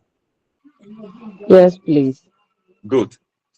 2, I said that with episodic plot, you can take some aspects of the plot away, and the plot will still remain the plot. But then in the case of unified plot, if you take an aspect of that plot away, it ceases to be a unified plot. Are you okay with that one too? Perfect.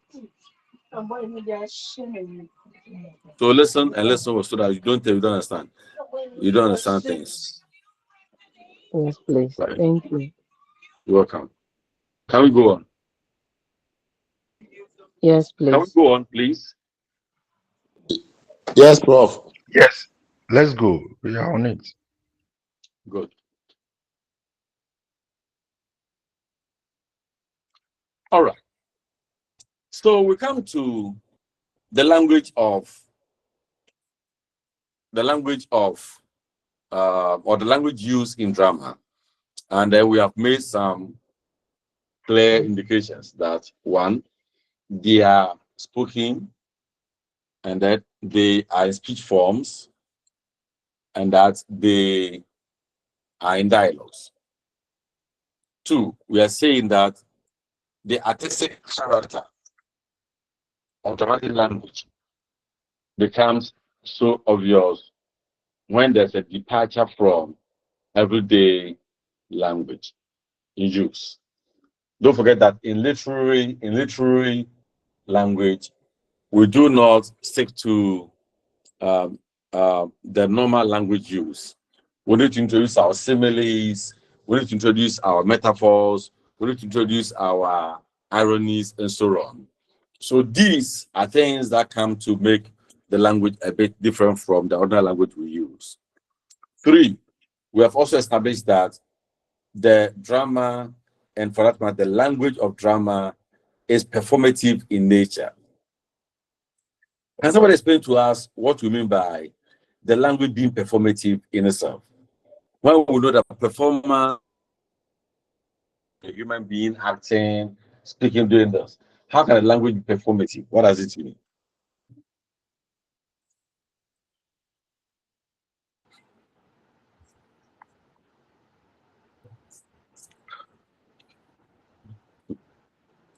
Yes, any bold person, not those who come and run away. 7. Okay, bro, but to my understanding, when we say a language is performative, it means that you only truly understand it when it's being used. Come again.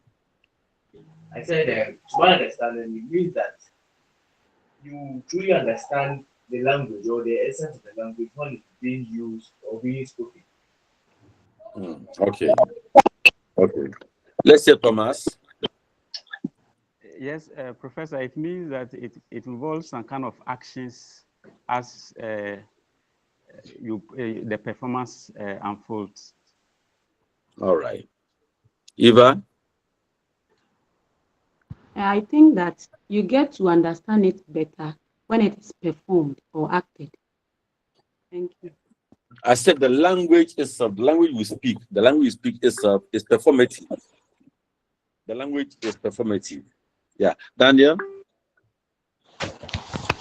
How I understand it is to mean that the language used in itself depicts actions that undertaken. Yeah. Okay, that's fine. Augustina, yeah. When we say a language should be performative, it means that your words should speak actions. For example, if you say, I forgive you, there should be an action that depicts the word. I don't know if. All right. That's fine. Maybe last one. Who is this person? The D person. Is it? Yeah, Deborah.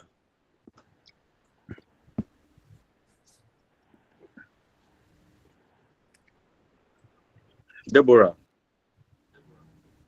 Godwin. Yeah. So when we say language is performative art, it means it involves creativity and expression. You know, in language, you can be creative.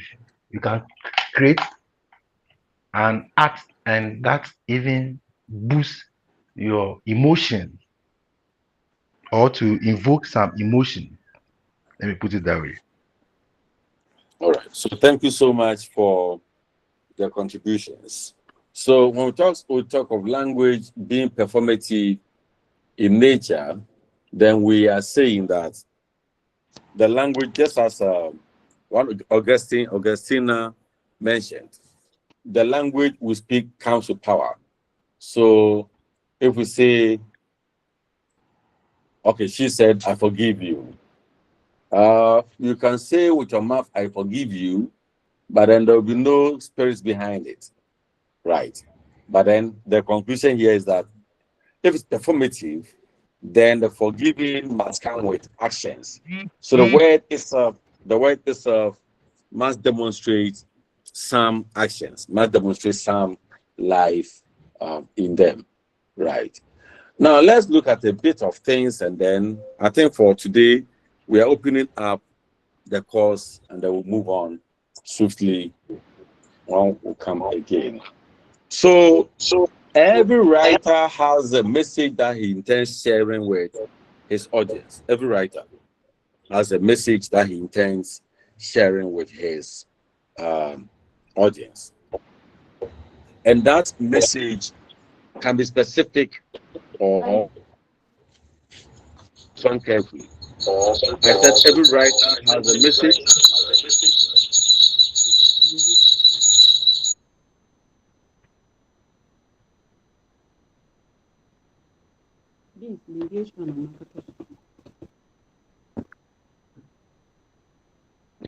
Every writer has a message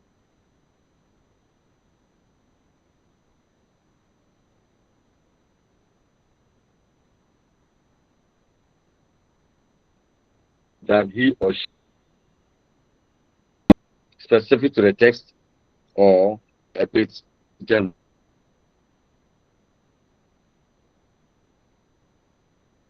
It's called the theme.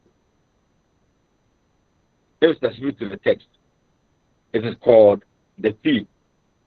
If it's though related to the text but too general in nature, it is called subject matter. If it is specific, definite, that for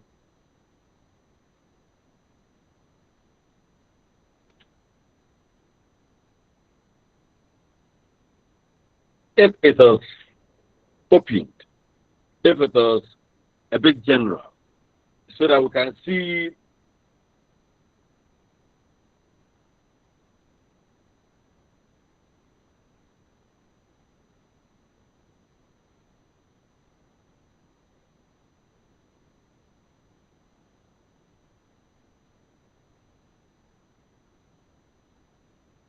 a theme is specifically located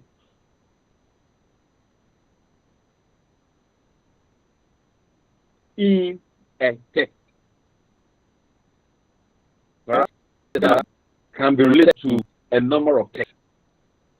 Good. So every writer has a theme that he shares with his people. And in sharing the message with his people, it's this main message, this main idea that controls the entire play. For example, all we are doing here today, there's one major theme underpinning it. And the theme is that we are learning the elements of drama. That's the theme. They can go to specifics and mention the things I've said. Next time, we may not be looking at elements of drama. We may be looking at a particular book. That's the theme.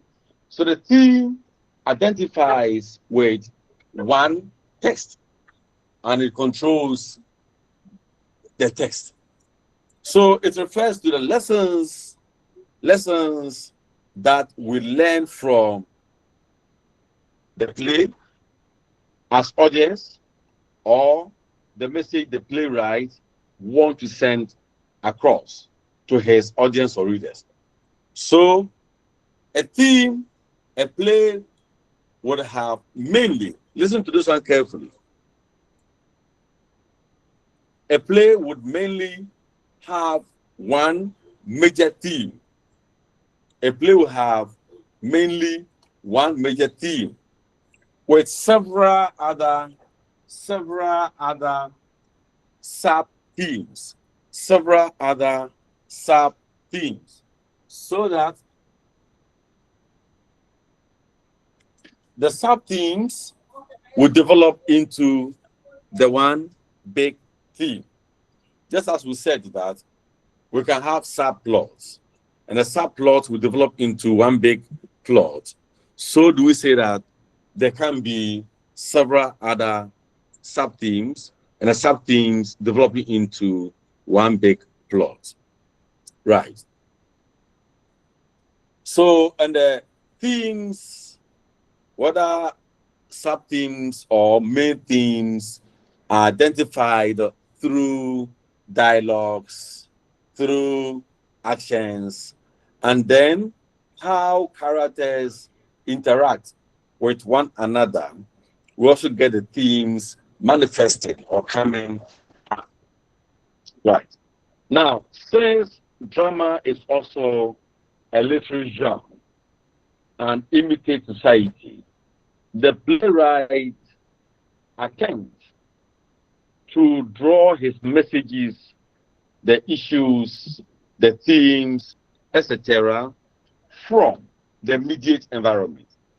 So, for example, if we are writing a play today about Ghanaian politics,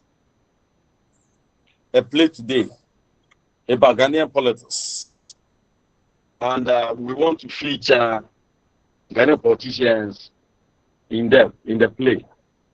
You and I know that the politicians in Ghana demonstrate certain behaviors. So therefore, if in the play we have a character called Baumia, then we expect him to be a liar. We expect him to be a liar. If in the play we have a character called Kennedy Japan, then we expect him to be a loose talker. And of course, if we have a character called Mahama, he's the president. So playwrights reflect the immediate environment, and the issues that they present in the plays are issues that identify with the immediate environment. They reflect the immediate environment. If you go into religious context, for example, a play that says that we want to talk about corruption against development in Ghana, for instance, corruption against development in Ghana, for instance, then you are talking of all forms of corruption, from church to marriages to schools to politics to everywhere. And you and I will be able to identify specific things. So if you watch a movie, if a movie is shown, and then they say that this is a very new movie, brand new movie, we have shown it first, and the title is Corruption in the Church. Corruption in the Church. Of course, you don't need to watch the movie to be able to know the corruption that we find in Ghanaian churches. The mere mention of it, you get ideas of what's likely to happen in the movie. Good. That's what we mean by saying that Since playwrights reflect our immediate environment, the plays are made to also carry issues, carry themes, carry ideas that relate to our environment. So the books that I selected for you, one appears a bit distant from us. That is She Stoops to Conquer, because we are learning certain things from it as drama. But there's one that is related to us. That is Dear Blood by Yanka. It's a Ghanaian text. And we're very familiar with it. Then the third one, which is Death and the King's Horseman, staged in Nigeria, also has some resemblances to Ghanaian environment. So go into the three books, they are knowledge on the familiar settings. We'll be able to quickly mention the dominant issues, themes, etc. in the books. Right. So I've mentioned two things. That a subject matter is a central idea, but then it's a bit general. It can be gleaned or located in other texts. However, the theme is a central idea, the main idea, central idea, specific to a specific text. Right. And then I've also mentioned that we can have subplots that manage to develop into the one big plot. Some writers may tell you that a text can have more than one plot. Let's make it clear to you that Sabokusin Cancer, I do not support that, because every writer is supposed to develop one main idea. That one main idea can be broken into smaller ideas. Any writer who attempts to cover 2 or 3 main ideas in one book doesn't know what he or she is doing. Good. That's the point I want to make. I'm not dismissing that there can be a play with more than one themes, but then the confusion is that sometimes we look at the sub-themes as main themes. No. A sub-theme, but if the themes are desperately separate, each one on its own, then of course we have multiple themes. I will need to pay attention to them. And I'm saying that if a play comes with multiple major themes, then that play lacks coherence. It lacks coherence. Good. Any question up to this point? Godwin, your hand is up. Any problem? Yeah, let's hear you, Moses. Prof, please, the text that you said we should go through, I heard only She Stood to Conquer, and the rest, I couldn't hear it. Thomas, can we hear you? Please, Doc, sorry, Prof, do we have a situation where you have one idea which is serving as a theme and at the same time it's a subject matter? Maybe, for instance, if the play is about forced marriage, then can we have the forced marriage being considered as a subject matter and theme at the same time? Thank you, Thomas. I think that's a very sensible question. Yeah. Now let's be explained. If we talk of, for example, the example that you gave, forced marriage. Forced marriage is a subject matter in itself. It's a subject matter in itself because if I pick a book and there's forced marriage in that book, it's not just the forced marriage that I see, but I see maybe the benefits of forced marriage in that book, or the consequences of forced marriage in that book. So the benefits of forced marriage and the consequences of forced marriage become the themes of the book. But the forced marriage in itself, you agree with me that it is a concept that is too general, that can be found in other places, other books. and that becomes a subject matter. So a subject matter brings out the theme. In other words, themes are developed from subject matters. Is that okay, Thomas? Yes, Professor. Thank you. Thank you. Thank you. I didn't mention that one, and I think your question has helped me to fill in that space. So a theme emerges from a subject matter, and a subject matter is bigger than the theme. Thank you. Any other question, please?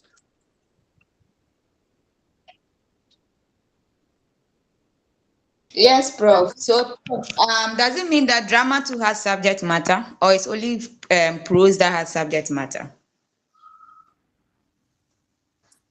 Can somebody answer her? Hello, Prof. I was asking. I said, does that mean drama too What are we has studying now? What are we studying now? drama, please? Drama and prose are the same thing. I'll come to prose. We are studying drama now. So what's the Drama. question? There's a difference between drama and prose. So we are on drama for now. A play or movie. Yes, please. So I was asking that does that mean that drama has a subject matter too? Yes, it has. Has your question been answered? Can we go on? Any other question? I'm tempted to say any other sensible question.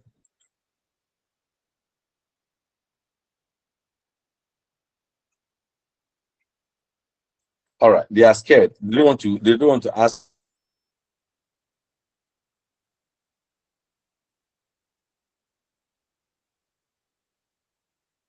Sensible is poetry. They all have what matters, and they all have what you call themes. So themes are not limited to dramatic work.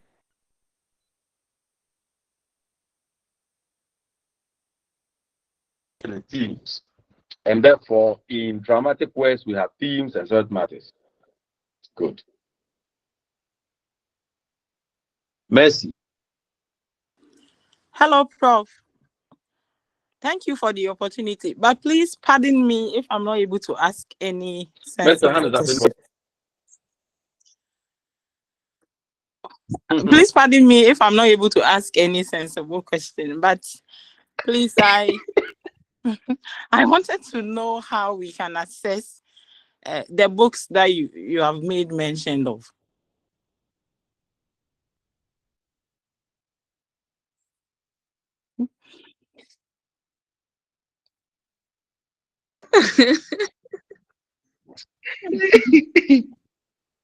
Yes, please. That we have multiple teams in drama. Under what conditions? Under what conditions do we have multiple teams in drama? If we don't have one team, under what conditions may we have multiple teams? I don't know. I've told you that if a writer does not have to write, then he's likely to bring in so many things as a go. Maybe the writer wants to put in so many things there. Exactly. But a good writer will pick one issue and deal with it. Right. Oh, all right. Mercy, are you okay? Can we go on with you, Mercy? Sir, please, I didn't hear your response, please. I didn't even hear a question. Sir, I wanted to know where we can access the books you are asking us to read. One, you can try online. Two, you can visit bookshops. All the books are very common books. They are found in bookshops around Cape Coast, Kumasi, Tamale, Accra, Ho, all the places. The books are there. It's easy to get Dear Blood. It's easy to get she stoops to conquer. It's easy to get death and King's Osman. Yeah, they are all over, please. All right. Thank you, Prof. You're welcome. So can I move on?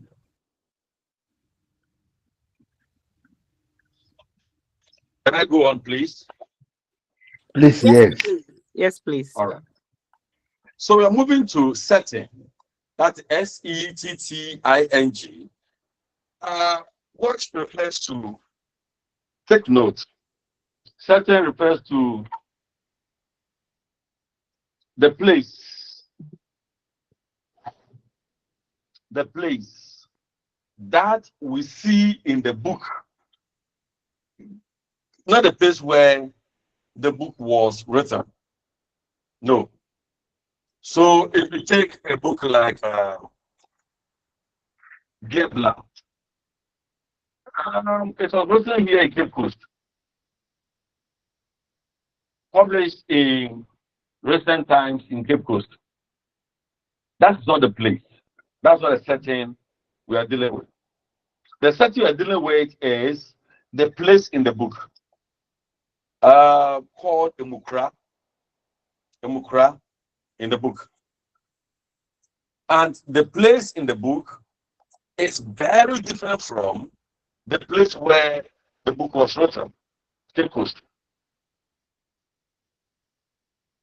Now, we say this because the setting of a book as in place determines the names of characters, determines the language they speak, determines the behavioral attitude of characters, determines belief systems, and so on in the book.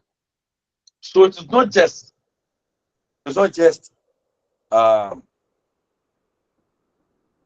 it was written. No, it determines the culture, the food they eat, the totality of what they do. The place determines it. It's like, for example,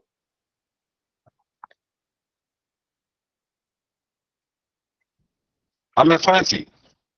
Then I travel to Nabrongo, right? If I go to Nabrongo and I try to behave as a pure fancy, disregarding the behavior and the life of the people in Nabrongo, do you think I'll fit in there? No, I'll not fit in. And therefore, for me to be able to live peacefully, when I go to Nabrongo, I ought to behave as a Nabrongo person. I ought to eat their food. I ought to drink their water. I ought to respect their culture, their customs. I ought to follow their rules. That is what defines the setting of a text. Then time, setting as in time, also refers to not the date of writing the text, but then the time as reflected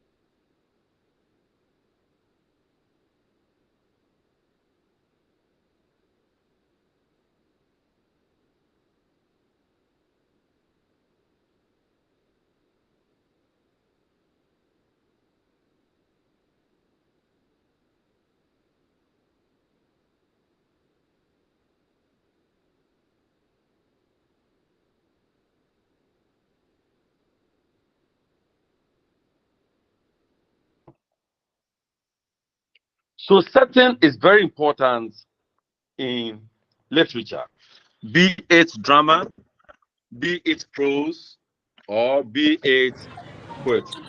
Setting is very, very important. Right. And it helps us to appreciate the cultural background of the play. If you don't understand the culture of the text, you'll not be able to analyze it. The food they wear, the food they eat, the language they speak, the behavior they put up, the attitude, and so on and so forth. They're important and they are all gleaned from the setting. The setting also defines even the atmosphere. The setting even defines the atmosphere. Let's become again. You see, we can have a broader geographical setting and a specific setting. So, for instance, if I pick, she stoops to conquer. She stoops to conquer. We have it happening in England,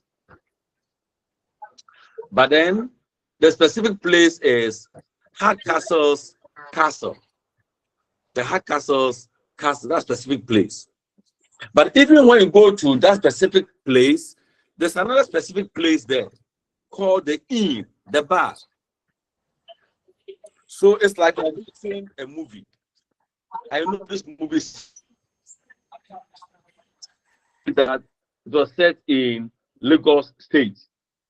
The movie says that it is set in a town called Lagos. Then the movie takes you to one area of Lagos. The movie takes you to a specific house in Lagos.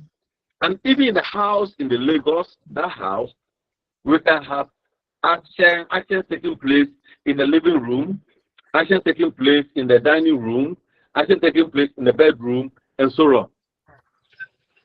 All these add up to the setting, and they help us to understand both the broader culture and then the minor, smaller culture. Right. And I've said that through those, the kind of names we have come up. So, for example, we read a book set in Pusiga. A book set in Pusiga. Pusiga is not a big place. Pusiga is more of a traditional place. So we expect to see those traditional names. So if I go to Pusiga and I see a name like William, Benjamin, DeGraff, Jacobs, it's obvious that that person does not come from Pusiga. Am I right? Yes, sir. It's obvious that that person doesn't come from Pusiga. However, if I come to Tamale, which is a metropolitan community, a place made up of people from many places staying there, and I come and hear a name, William, DeGraff, Samson, Jacobson. I mean, it's not surprising because migration here and there could account for it. Right. So the setting defines the names of characters. The setting defines the names of places. The setting defines the things to use, the actions of the characters, the language they speak, their costumes, the food they eat, the totality of their lives are determined by the setting. Setting us in time could also influence.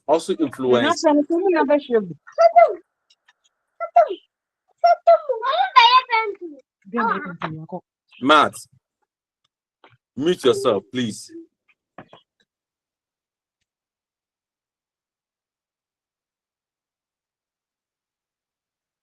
Right, setting in time also determines even the things to use.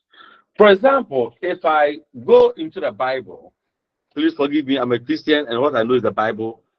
I've not read much of the Quran. But if I go to the Bible and I read a portion that says that when God was creating, God created heaven and the earth, and then created human beings. If I read that portion and God in creating Adam and Eve worked from his state-of-art laboratory, and then he used some devices that we use today with very good computer systems and so on. Of course, you and I will know that this cannot be a setting of the time before Adam. This cannot be a setting of time before Adam. So the setting as in time determines the things to use. If you go to Dear Blood, you read Dear Blood, and you are told that Penguin, for instance, was put in prison and she was electrocuted, that they used electricity to kill her. That would be wrong because the time of the play, there wasn't that thing. So the setting defines that. The setting defines that. How do you call this idea where the idea, the issue, the end does not at time of its use? How do you call it?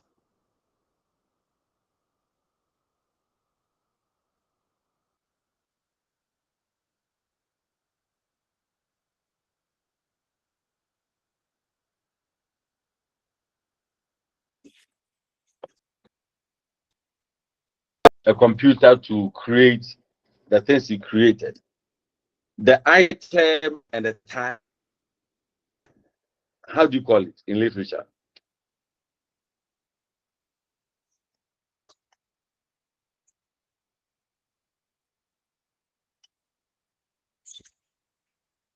Oh, no one knows. Yeah, let's hear you. Yeah. Stephen?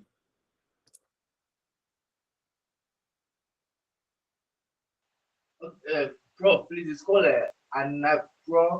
anachronism or anachronism. I don't quite remember. Stephen, let's hear you. Anachronism. The question again.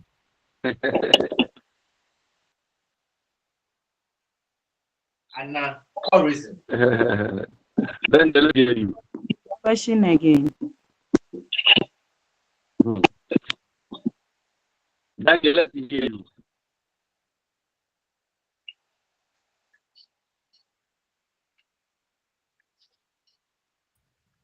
Daniel.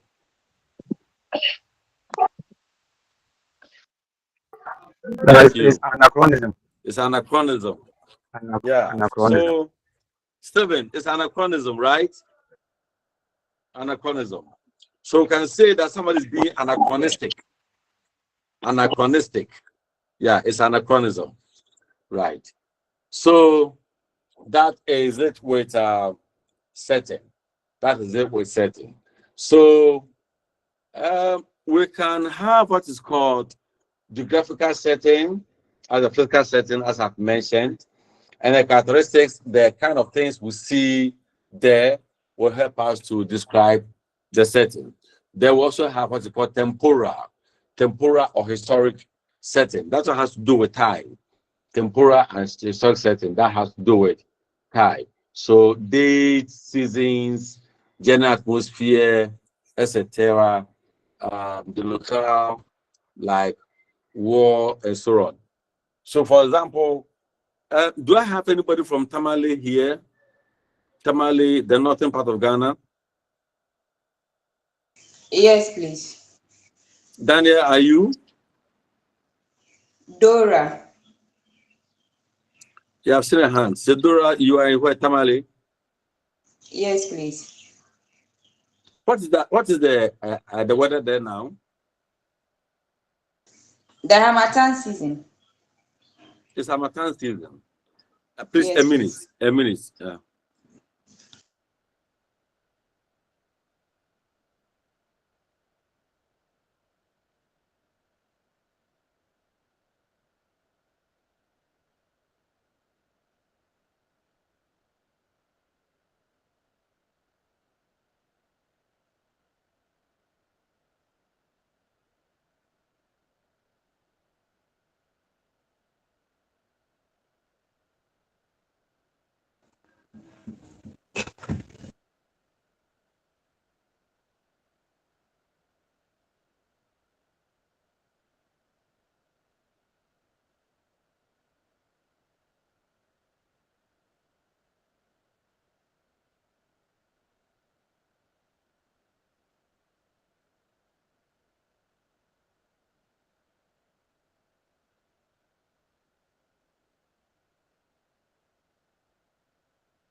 Sorry, I was engaged outside, so I'm back.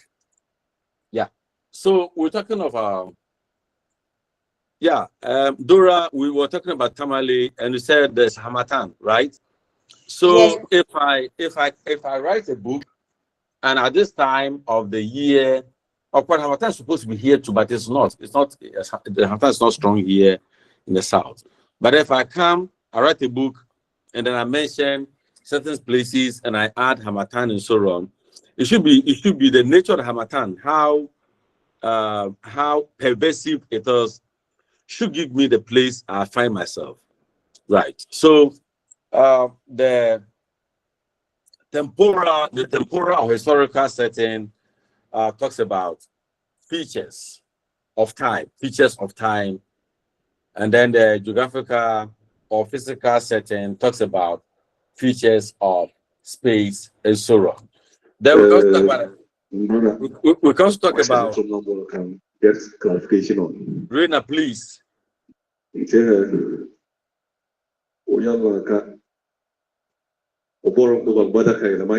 About maybe Rena, can you please mute yourself? well, next time the beginning of our journal.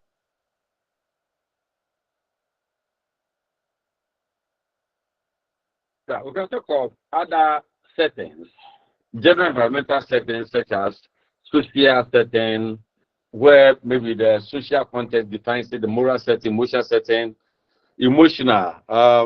You find yourself in a place where the emotions are charged. Christmas is coming. People will go to programs, church programs, and the spiritual background, religious backgrounds will be charged, and then you feel it, and so on. And then all these in drama, I highlighted through the dialogue, and most especially through stage directions and characters' interpersonal relationships.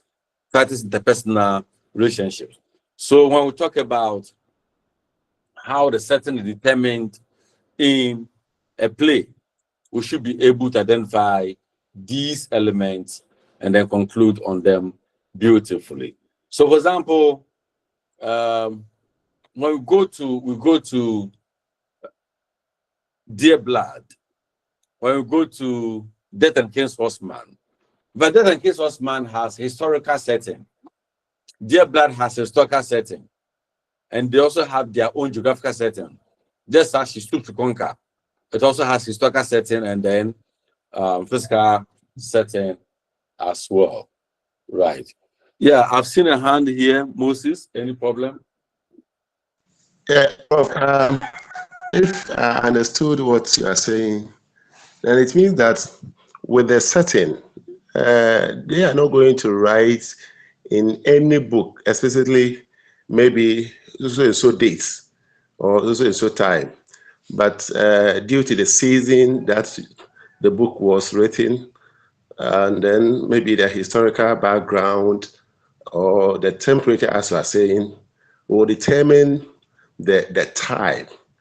And then the cultural aspect will also determine the place. That is what I understand, but I don't know whether I'm true with it. All right.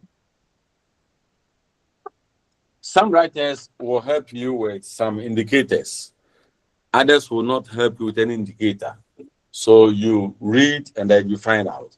Some writers may mention specifically. For example, if you read the book titled Things Fall Apart, I will know it's written by Chinua Achebe.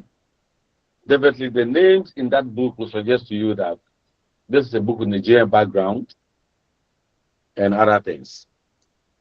Good. So there could be indicators to support that, and there could also be things that are not really pointers to that. Good. So can I go on, please? Thank you, Prof. Yeah, so we are now going to look at character characterization, right? Character characterization and conflict. What is the character characterization? Quickly. Any idea? What is character? What's characterization in literature, drama?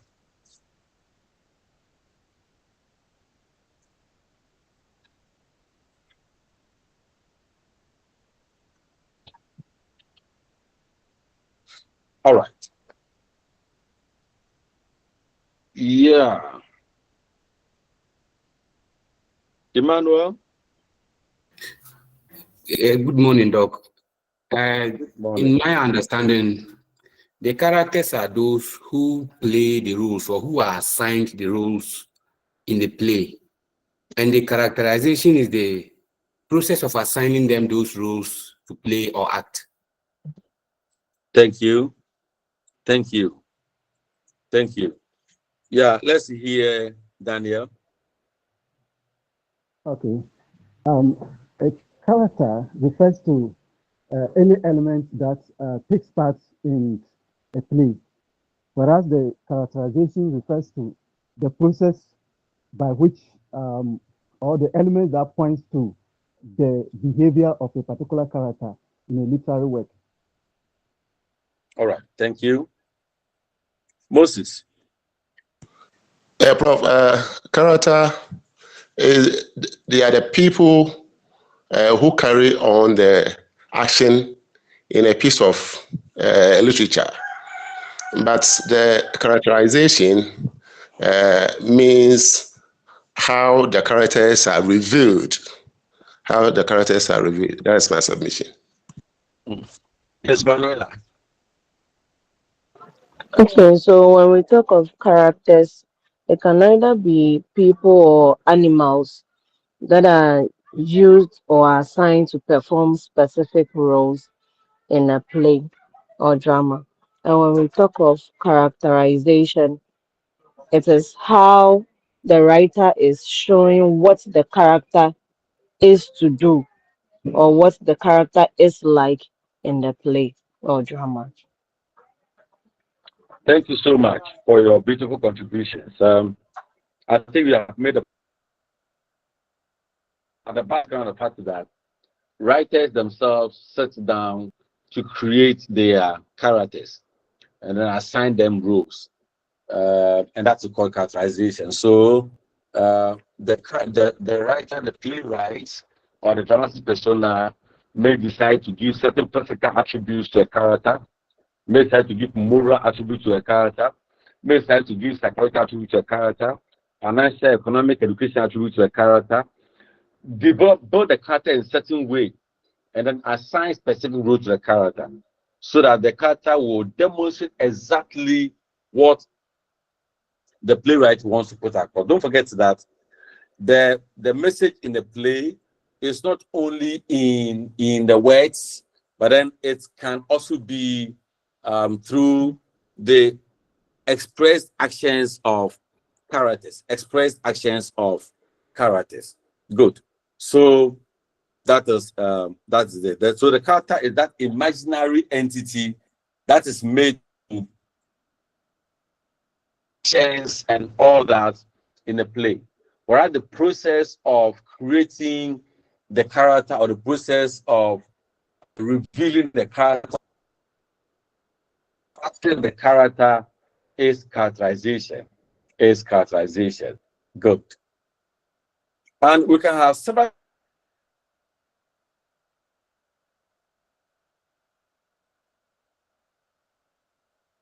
types of characters, major characters, and then minor characters. In drama, in arts, we can have major characters and then minor characters. And the major characters will include those who are very important, the main characters.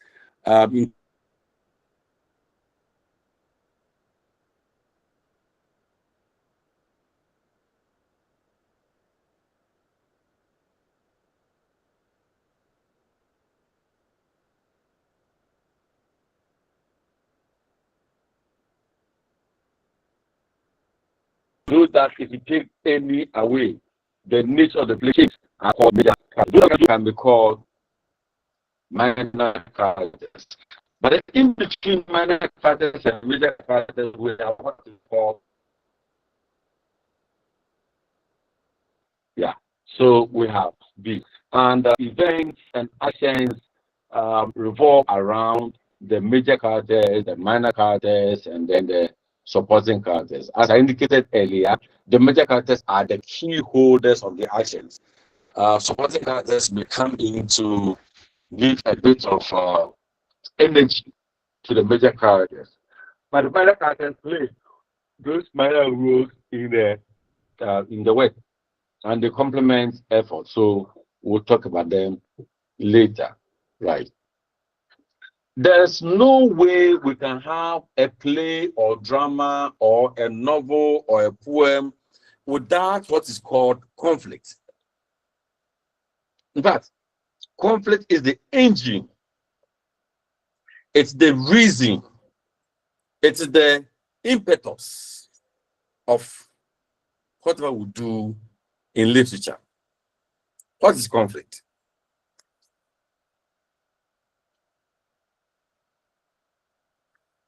Yeah, Emanuela, I guess. So when we talk of conflict, to my idea, it is the disagreements between oneself or two or more people in a place, sorry, at a place or in a play or drama. That is conflict. So you can have conflict with yourself or you can have conflicts with other people. That is conflict. The disagreement between two people or oneself. Right. Let's see here, Stephen. All right, Prof. When we talk about conflicts, it deals with a struggle or opposition between forces that drive the story forward.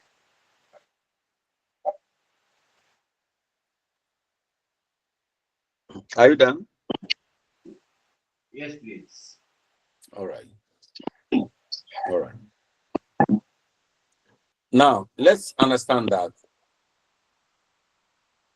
conflict is discordant attitudes of entities in a literary work.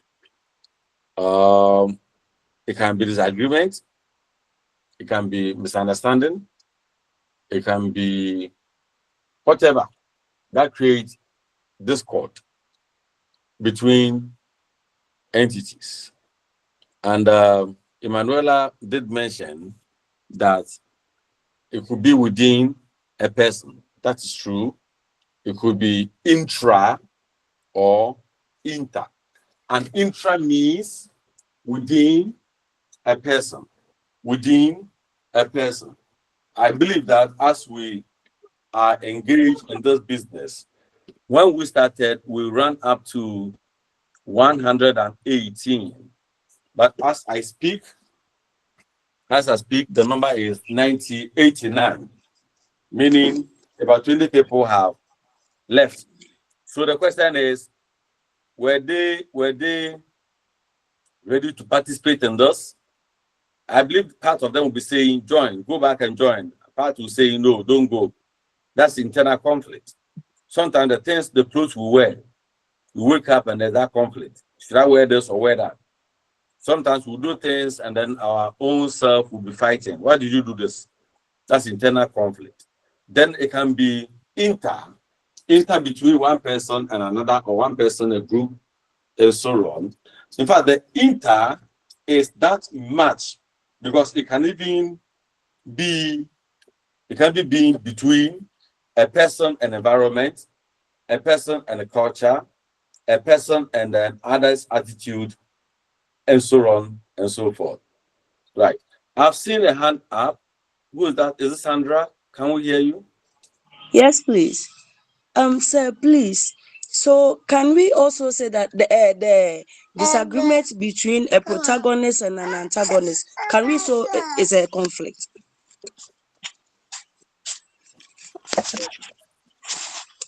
All right, let's continue. So we have said that we have said that it can be between Mr. A and Mr. B, Mr. C, Mr. D, or Mr. A and the whole of a group, and so on. Right. So that is conflict. So if I pick a book and I'm able to identify the one who is for us against the one who's against us, of course, that's a conflict because we don't agree. So in the book titled Dear Blood, we shall see Assem at loggerheads with Penny and the rest. When we go to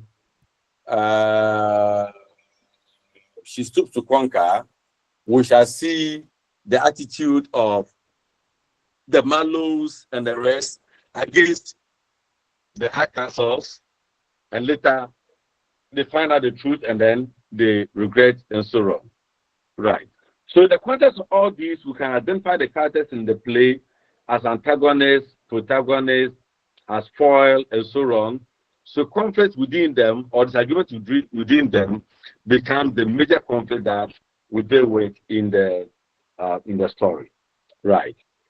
So the struggle or contest between the antagonistic conception of narrative, where protagonists and antagonists are engaged in prolonged contestation and so on. Sometimes it may not be pure antagonist and then protagonist, but can be even the minor characters also being at loggerheads and so on. So we can say that conflict is the tension that exists between opposing characters, opposing entities in a literary work. In our case here, drama. When we meet the prose fiction, and it is this conflict that drives the plot forward.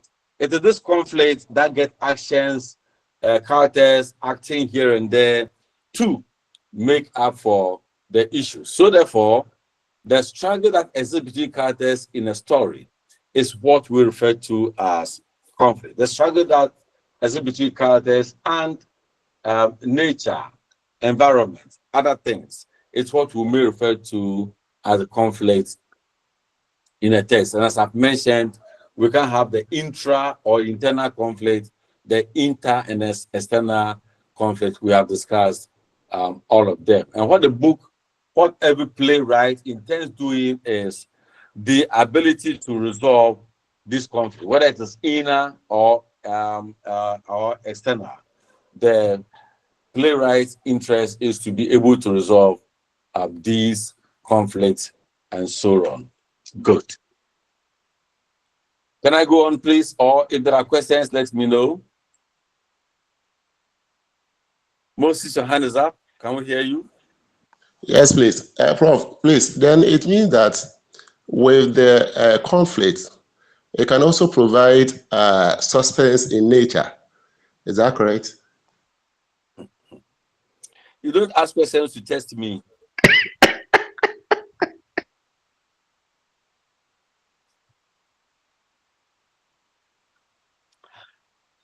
Sandra, your hand is still up. Any problem?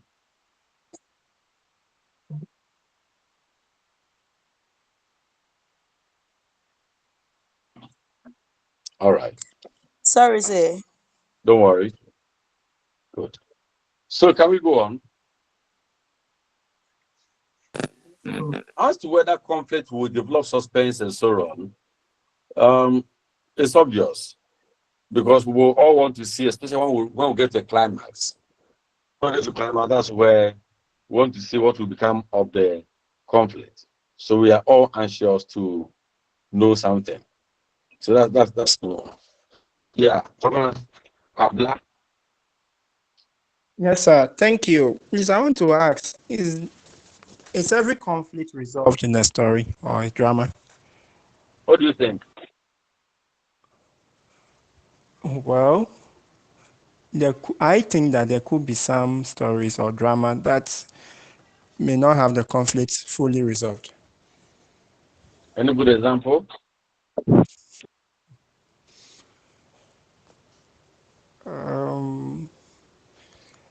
Can we say the gods are not to blame is an example? I think the gods are not to blame is an example.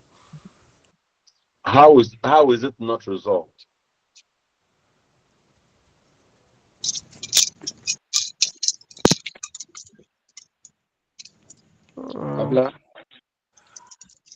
Well, I have to think about a good example.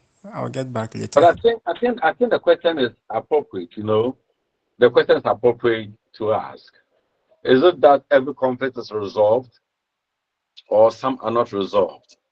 What I would say is that writers write with intentions. So if the conflict it gets resolved and it will achieve that intended intention, they'll let it resolve.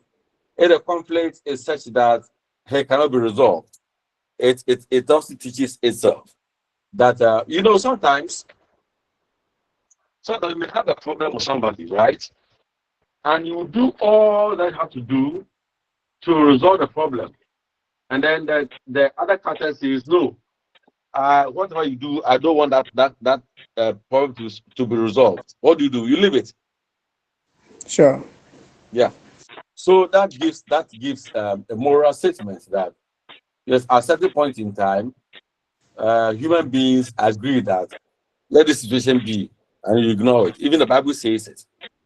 That if you have a problem with somebody and you want to settle, the person decides not to cooperate for you to settle it, you count him or her as something else. So not all conflicts are resolved, but in most cases the conflicts are resolved because of the human nature and because of the fact that something is being taught with it. Right. Can we go on? Can we go on? Yes, sir. Thank you. Let's make terms we are likely to meet in our attempt to studying drama. Good. The first one I am introducing is called prologue. What does it mean?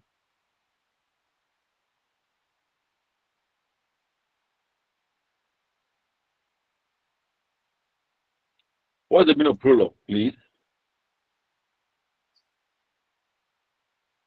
Prologue. Prologue. Yeah, Joseph. Joseph.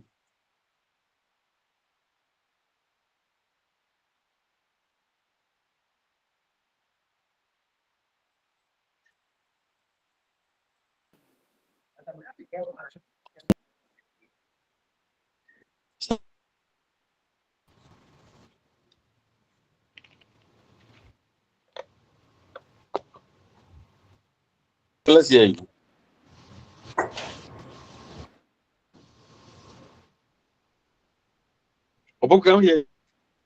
Yeah, dog.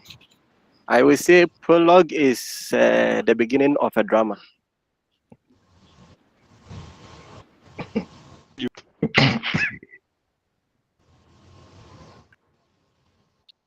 I can't hear you. Prologue is more like the introduction, the introductory part of a movie or an event or let's say a play.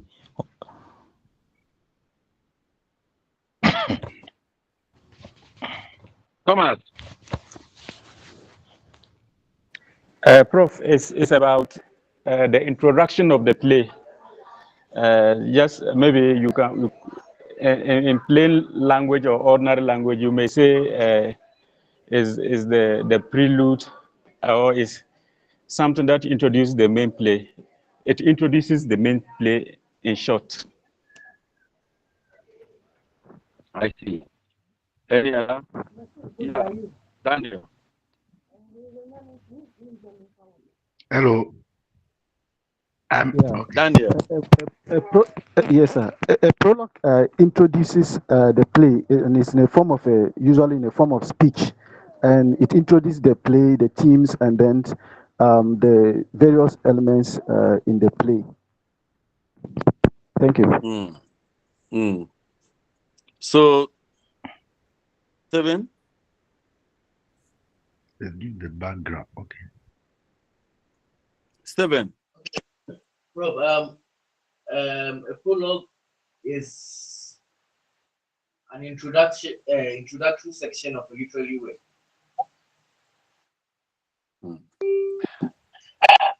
Yeah, we get confused. Yeah, Godwin. Let me also say something. Either it gives a background of the play or the movie, what the entire movie or the play talk about. Yeah, Godwin, you wanted to get there, but I do not think. You see, one, it's not just an introduction. It gives background information, maybe why certain things happened, leading to what you are likely to see today. In some place, they can't give us the entire story. So the events that came before, that necessitated the play we are watching, are captured in what you call the prologue. So yes, in some commentaries, they will say that it is the introductory part of the play. It could be the opening scene, a speech, address, etc. But then it introduces the actions and make a statement on what audience should expect in the play. In many plays, the prologue foreshadows, that's what I will talk about, foreshadows the events in the play and sometimes gives background information. Right.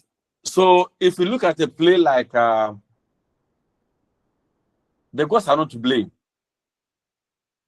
there's a long prologue there. There's a long prologue. And that prologue, of course, tells us how the conflict, how the whole problem started in the book. Right? If you look at a play like Amateru's Anoa, she has a prologue where we have the mouth that is salt and pepper giving us commentaries on Anua and so on. So it might not necessarily be the introductory part of the play. It could give us more detailed information than it just being an introduction. Is that right?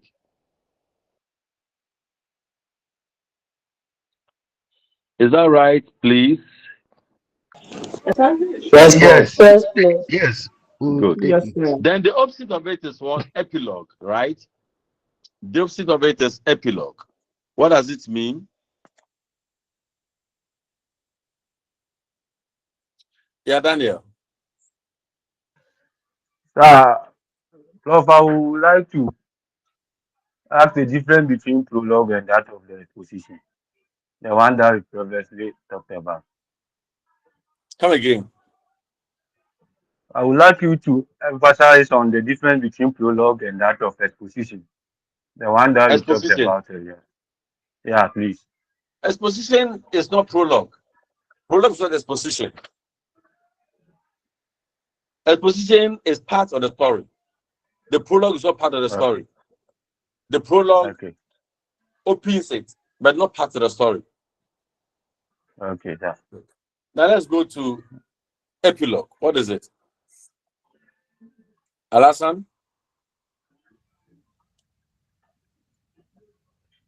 Godwin? Yeah. So, I would say since it's an opposite, is the closing of a story or a play, or giving summation or wrapping up the end from the beginning to the middle to the end. You summarize everything. No. What? No. Don't go there. Don't be the summary. Okay. There's So nothing wrapping to up summary the at all. story. Okay. Augustina. Yeah. Epilogue is a short section at the end of a play that A short usually what? happens after the A short what? session. Section. Session. All right. At the end of a play, after the main play has taken place. All right. Opoku, let's hear you. Dog, I would say epilogue is the concluding section that runs out the design of a literary work. I see. I see. Victor. Okay, thank you. I'll say epilogue is a text that's written after the play to expose things that might not have been exposed in the main story, particularly when we may say that conflicts are not fully resolved. All right. Thank you so much, Victor. It's a Opoku rather, sorry. Thank you, Opoku. Yeah. Epilogue usually is a story that comes at the end of the play, and it either seeks to add extra information. It adds extra information to what has been said. So, for example, you watch a movie, and at the end of the movie, there's this short story there saying that so travels so, and they live happily thereafter. That's epilogue. That's epilogue. Yeah. And as you said, it captures things that we cannot, or the play might not be able to uh, include. The playwright may not be able to include in the play. So the epilogue comes in to give that information. So, then we have interlude. Interlude is important to me here because we will see it in Dear Blood.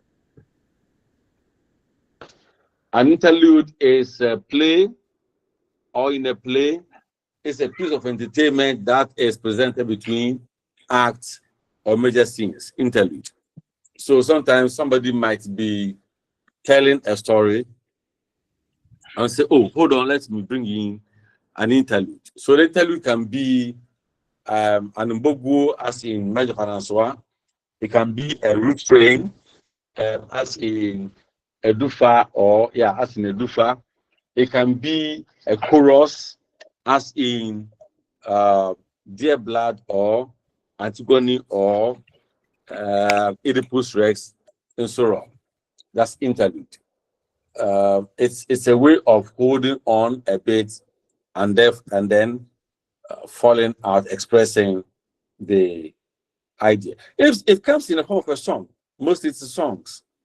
Yeah, it's songs, sing songs, and the songs reflect the mood of the speakers or the play, the atmosphere, and all that. It also sometimes casts a shadow on the themes being discussed. It also casts a shadow on characters and a lot of things. Yeah. Good. The next one we're looking at is soliloquy. What does it mean?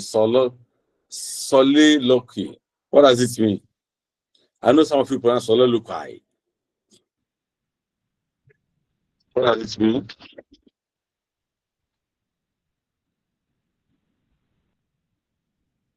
Yeah, Moses. Please, Prof, is talking to yourself on a stage. Opoku, let's hear you.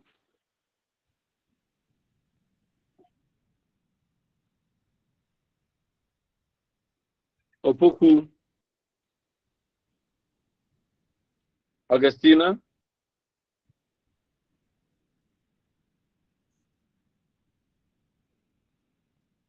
Emanuela. Okay, so in simple terms, or in a layman's language, when we talk of soliloquy, it's when the character talks to themselves, trying to reveal what is in their mind. That's their inner thoughts, feelings, or the plans they have. in their mind on stage as they do it on only, like they do it by themselves, or it's a soul something like omonkwa no more on the stage. That's on look on. All right. So it's not like one, as you have all said, no, as Emmanuel has said, we have the character on the stage alone, and she speaks to the audience. Now take note. There's a difference between monologue and the soliloquy. In both instances, they are all on the stage alone. But one speaks to reveal himself or herself to the characters. The other just presents the message. So monologue just presents the message, while soliloquy speaks to reveal himself or herself to the audience on the stage. I hope the two are clear. Yes, please. Good. Sir, please, what about miming? Then we come to what is called aside. We come to what is called aside, and as the name implies or the title implies, aside means excluding oneself from the stage. Standing away from others, so that others will not hear him or her speak. And there's that actual job of stepping aside. It's like you are all on stage, you are all exchanging words here and there. Then one moves to a corner somewhere, something to the audience, without not to the hearing of the other characters. So the art or the act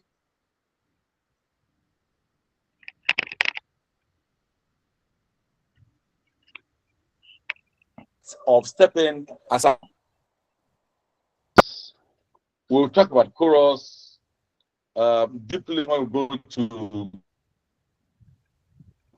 But the chorus is a group of people usually found in a play who are noted for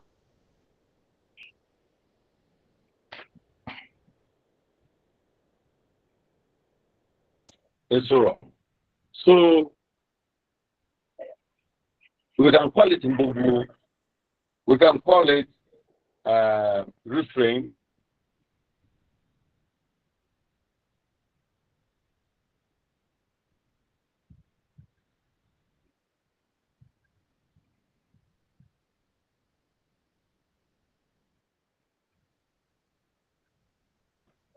Classical playwright like Sophocles and others. Now, what the playwrights do include the following. One, they comment on events of the play.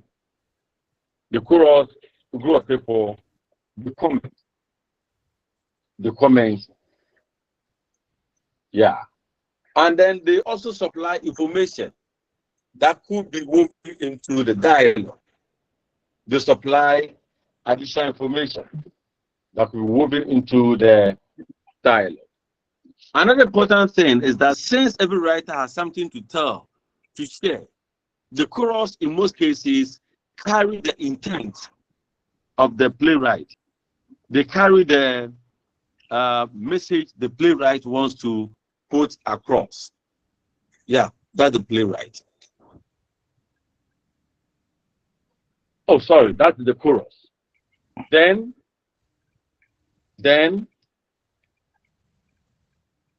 the chorus can also play parts in the performance. They can be performers or stand out. They can performers or they can also stand out. In the cases where they are performers, they add to the number of actors. For example, let me say that the whole idea of chorus emerged in Athenian drama, where the actors were just about three. Just three people were to act.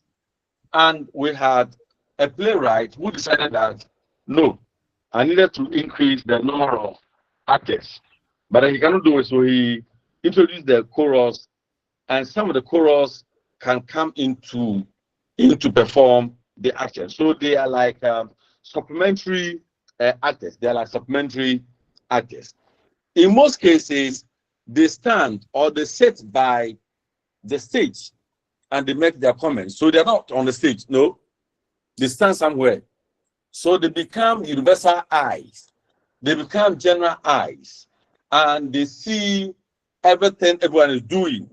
And they pass their comments. So they are the eyes and mouths of the people. They are the eyes and mouths of the people. So, as I said, they are used in Athenian plays. But then in a modern place, we have it used. Yanka uses it in Dear Blood. Amatedi uses it in Anoa. But then she gives them a name. She calls them the mouth that eats salt and pepper. The mouth that eats salt and pepper. Right. Now, the mouth that eats salt and pepper is a fancy expression that clearly shows that is the mouth that eats salt and pepper is a human being, everybody. Because we all eat salt and pepper. And that whatever one is doing, there's likelihood that somebody will see and comment on it. Right. Any question up to this point, please? Any question up to this point? No. All right. Then let's end here today. When we come back next week, we'll continue from here and enter into the books and do justice to it. Right.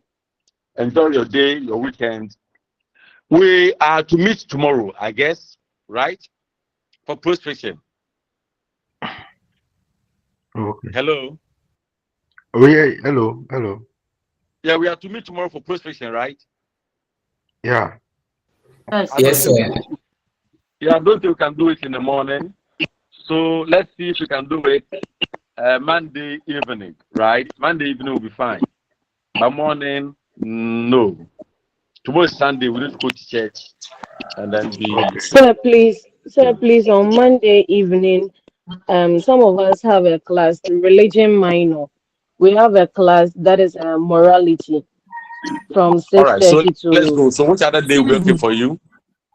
Tuesday will be perfect. Tuesday will be okay for you. All right, Yes, so please. let's make it Tuesday. No, All right. please, Please, Tuesday to yeah, please, you don't do that. Let's call you. So follow. Patrina, let's hear you. I wanted to ask this question. Like these Nigerian movies, can we qualify flutists as those that always play the flute, especially to the kings? Oh Can no, they no, be, no, they're not chorus. No, they're not chorus. They are chorus. Oh, okay. Thank you so They're much. not chorus. Yeah, they play ethnic rules, so they're not chorus. Yeah. Yeah, Mercy, let's hear you. Sir, please, Emmanuel suggested Tuesday evening, and I wanted to say that it wouldn't favor some of us because we also So have a when do you want lesson. it? I don't know, but I can't tell right now. But Monday wouldn't be appropriate for those of us that are minoring in tree. Please. And I know you are vacation, aren't you? Yes, please, we are. We can even do it during the day, right? Yeah, so maybe Tuesday in the afternoon around 2 to 5 p.m. That's fine. My suggestion, though. So let's make it Tuesday morning. Tuesday 7 o'clock. We can do 2 hours, and then do another 2 hours another time. So Tuesday 7 o'clock in the morning. Right. Thank you. Perfect. Sir, please, I have a question. All right. Yes. Thank you very much. Have a nice day. Sir. The question, yeah. Please, you said next week you'll be meeting us and we'll dive into the books. Please, I want to find out of the three books, which one are we beginning with first? Comedy. We'll start with She Stood to Conquer. Then we come to Tragedy, that is Dear Blood. And then we'll end with Death and King's Horseman. Thank you for this question, sir. Thank you. You're welcome. All right, so good morning. Good morning. Good morning. Bye-bye.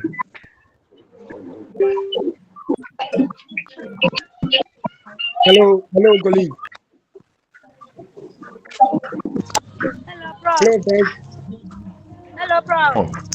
So, He's gone. He's gone. He's gone. Okay. He's gone. please share my view on something, please. Hello. Please, we have passed through the first stage, and we have gotten to know the weaknesses and the strength of this online program. Respectfully, having learned our lessons from the first phase, the one, I will entreat all of us to be able to observe online practice or ethics. If you are not called, immediately you join an online program. The first thing you have to do is to mute yourself and then turn off your video. Mute yourself, turn off your video. This will help us concentrate. You know, we still see people showing their videos, turning on their audios while they are not invited or even asked to do so. Please, it's my humble appeal. Because some of us, we may not have enough time to we're going to the campus for face-to-face programs. But when we have the opportunity to join the online one, please let's ensure that we observe the etiquette. Please, it is a very worrying situation. Lecturers, they are supposed to invite you to speak as we also do in our classrooms. Fortunately, we are all teachers. So please, let's try to do all these ethics and we'll be good to go. Other than that, when UCC continue to see that we are violating, we are not observing the ethics, maybe they will always tend to let us go to the face-to-face, just like those other people offering same program are doing. Those 5-semester program students go face-to-face and they are struggling. Now the Christmas, they are not enjoying the Christmas, but we are at home enjoying the Christmas. So please, once you join the online, before you even click join, make sure you turn off your video and then you mute yourself. Thank you very much for paying attention to this information.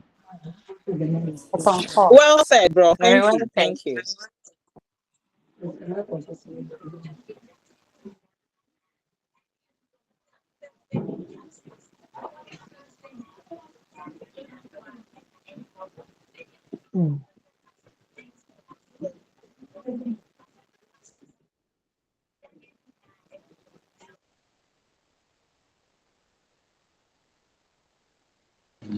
Yeah, hello. Hello. Please, are we on? Hello. Yes, we are. Yeah. We have the English major platform where we also have a study platform that we have created. So those of you who are not on, you can hire either Auntie Mercy or myself so that we add all of you, have a common platform where we'll share ideas, where when the lecturers give us information, we'll put it there for everybody to benefit. So when we are done, I'll put my number in the income message. Auntie Mercy, please try and do so that those who are not there, we can add them up. Thank you so much and over.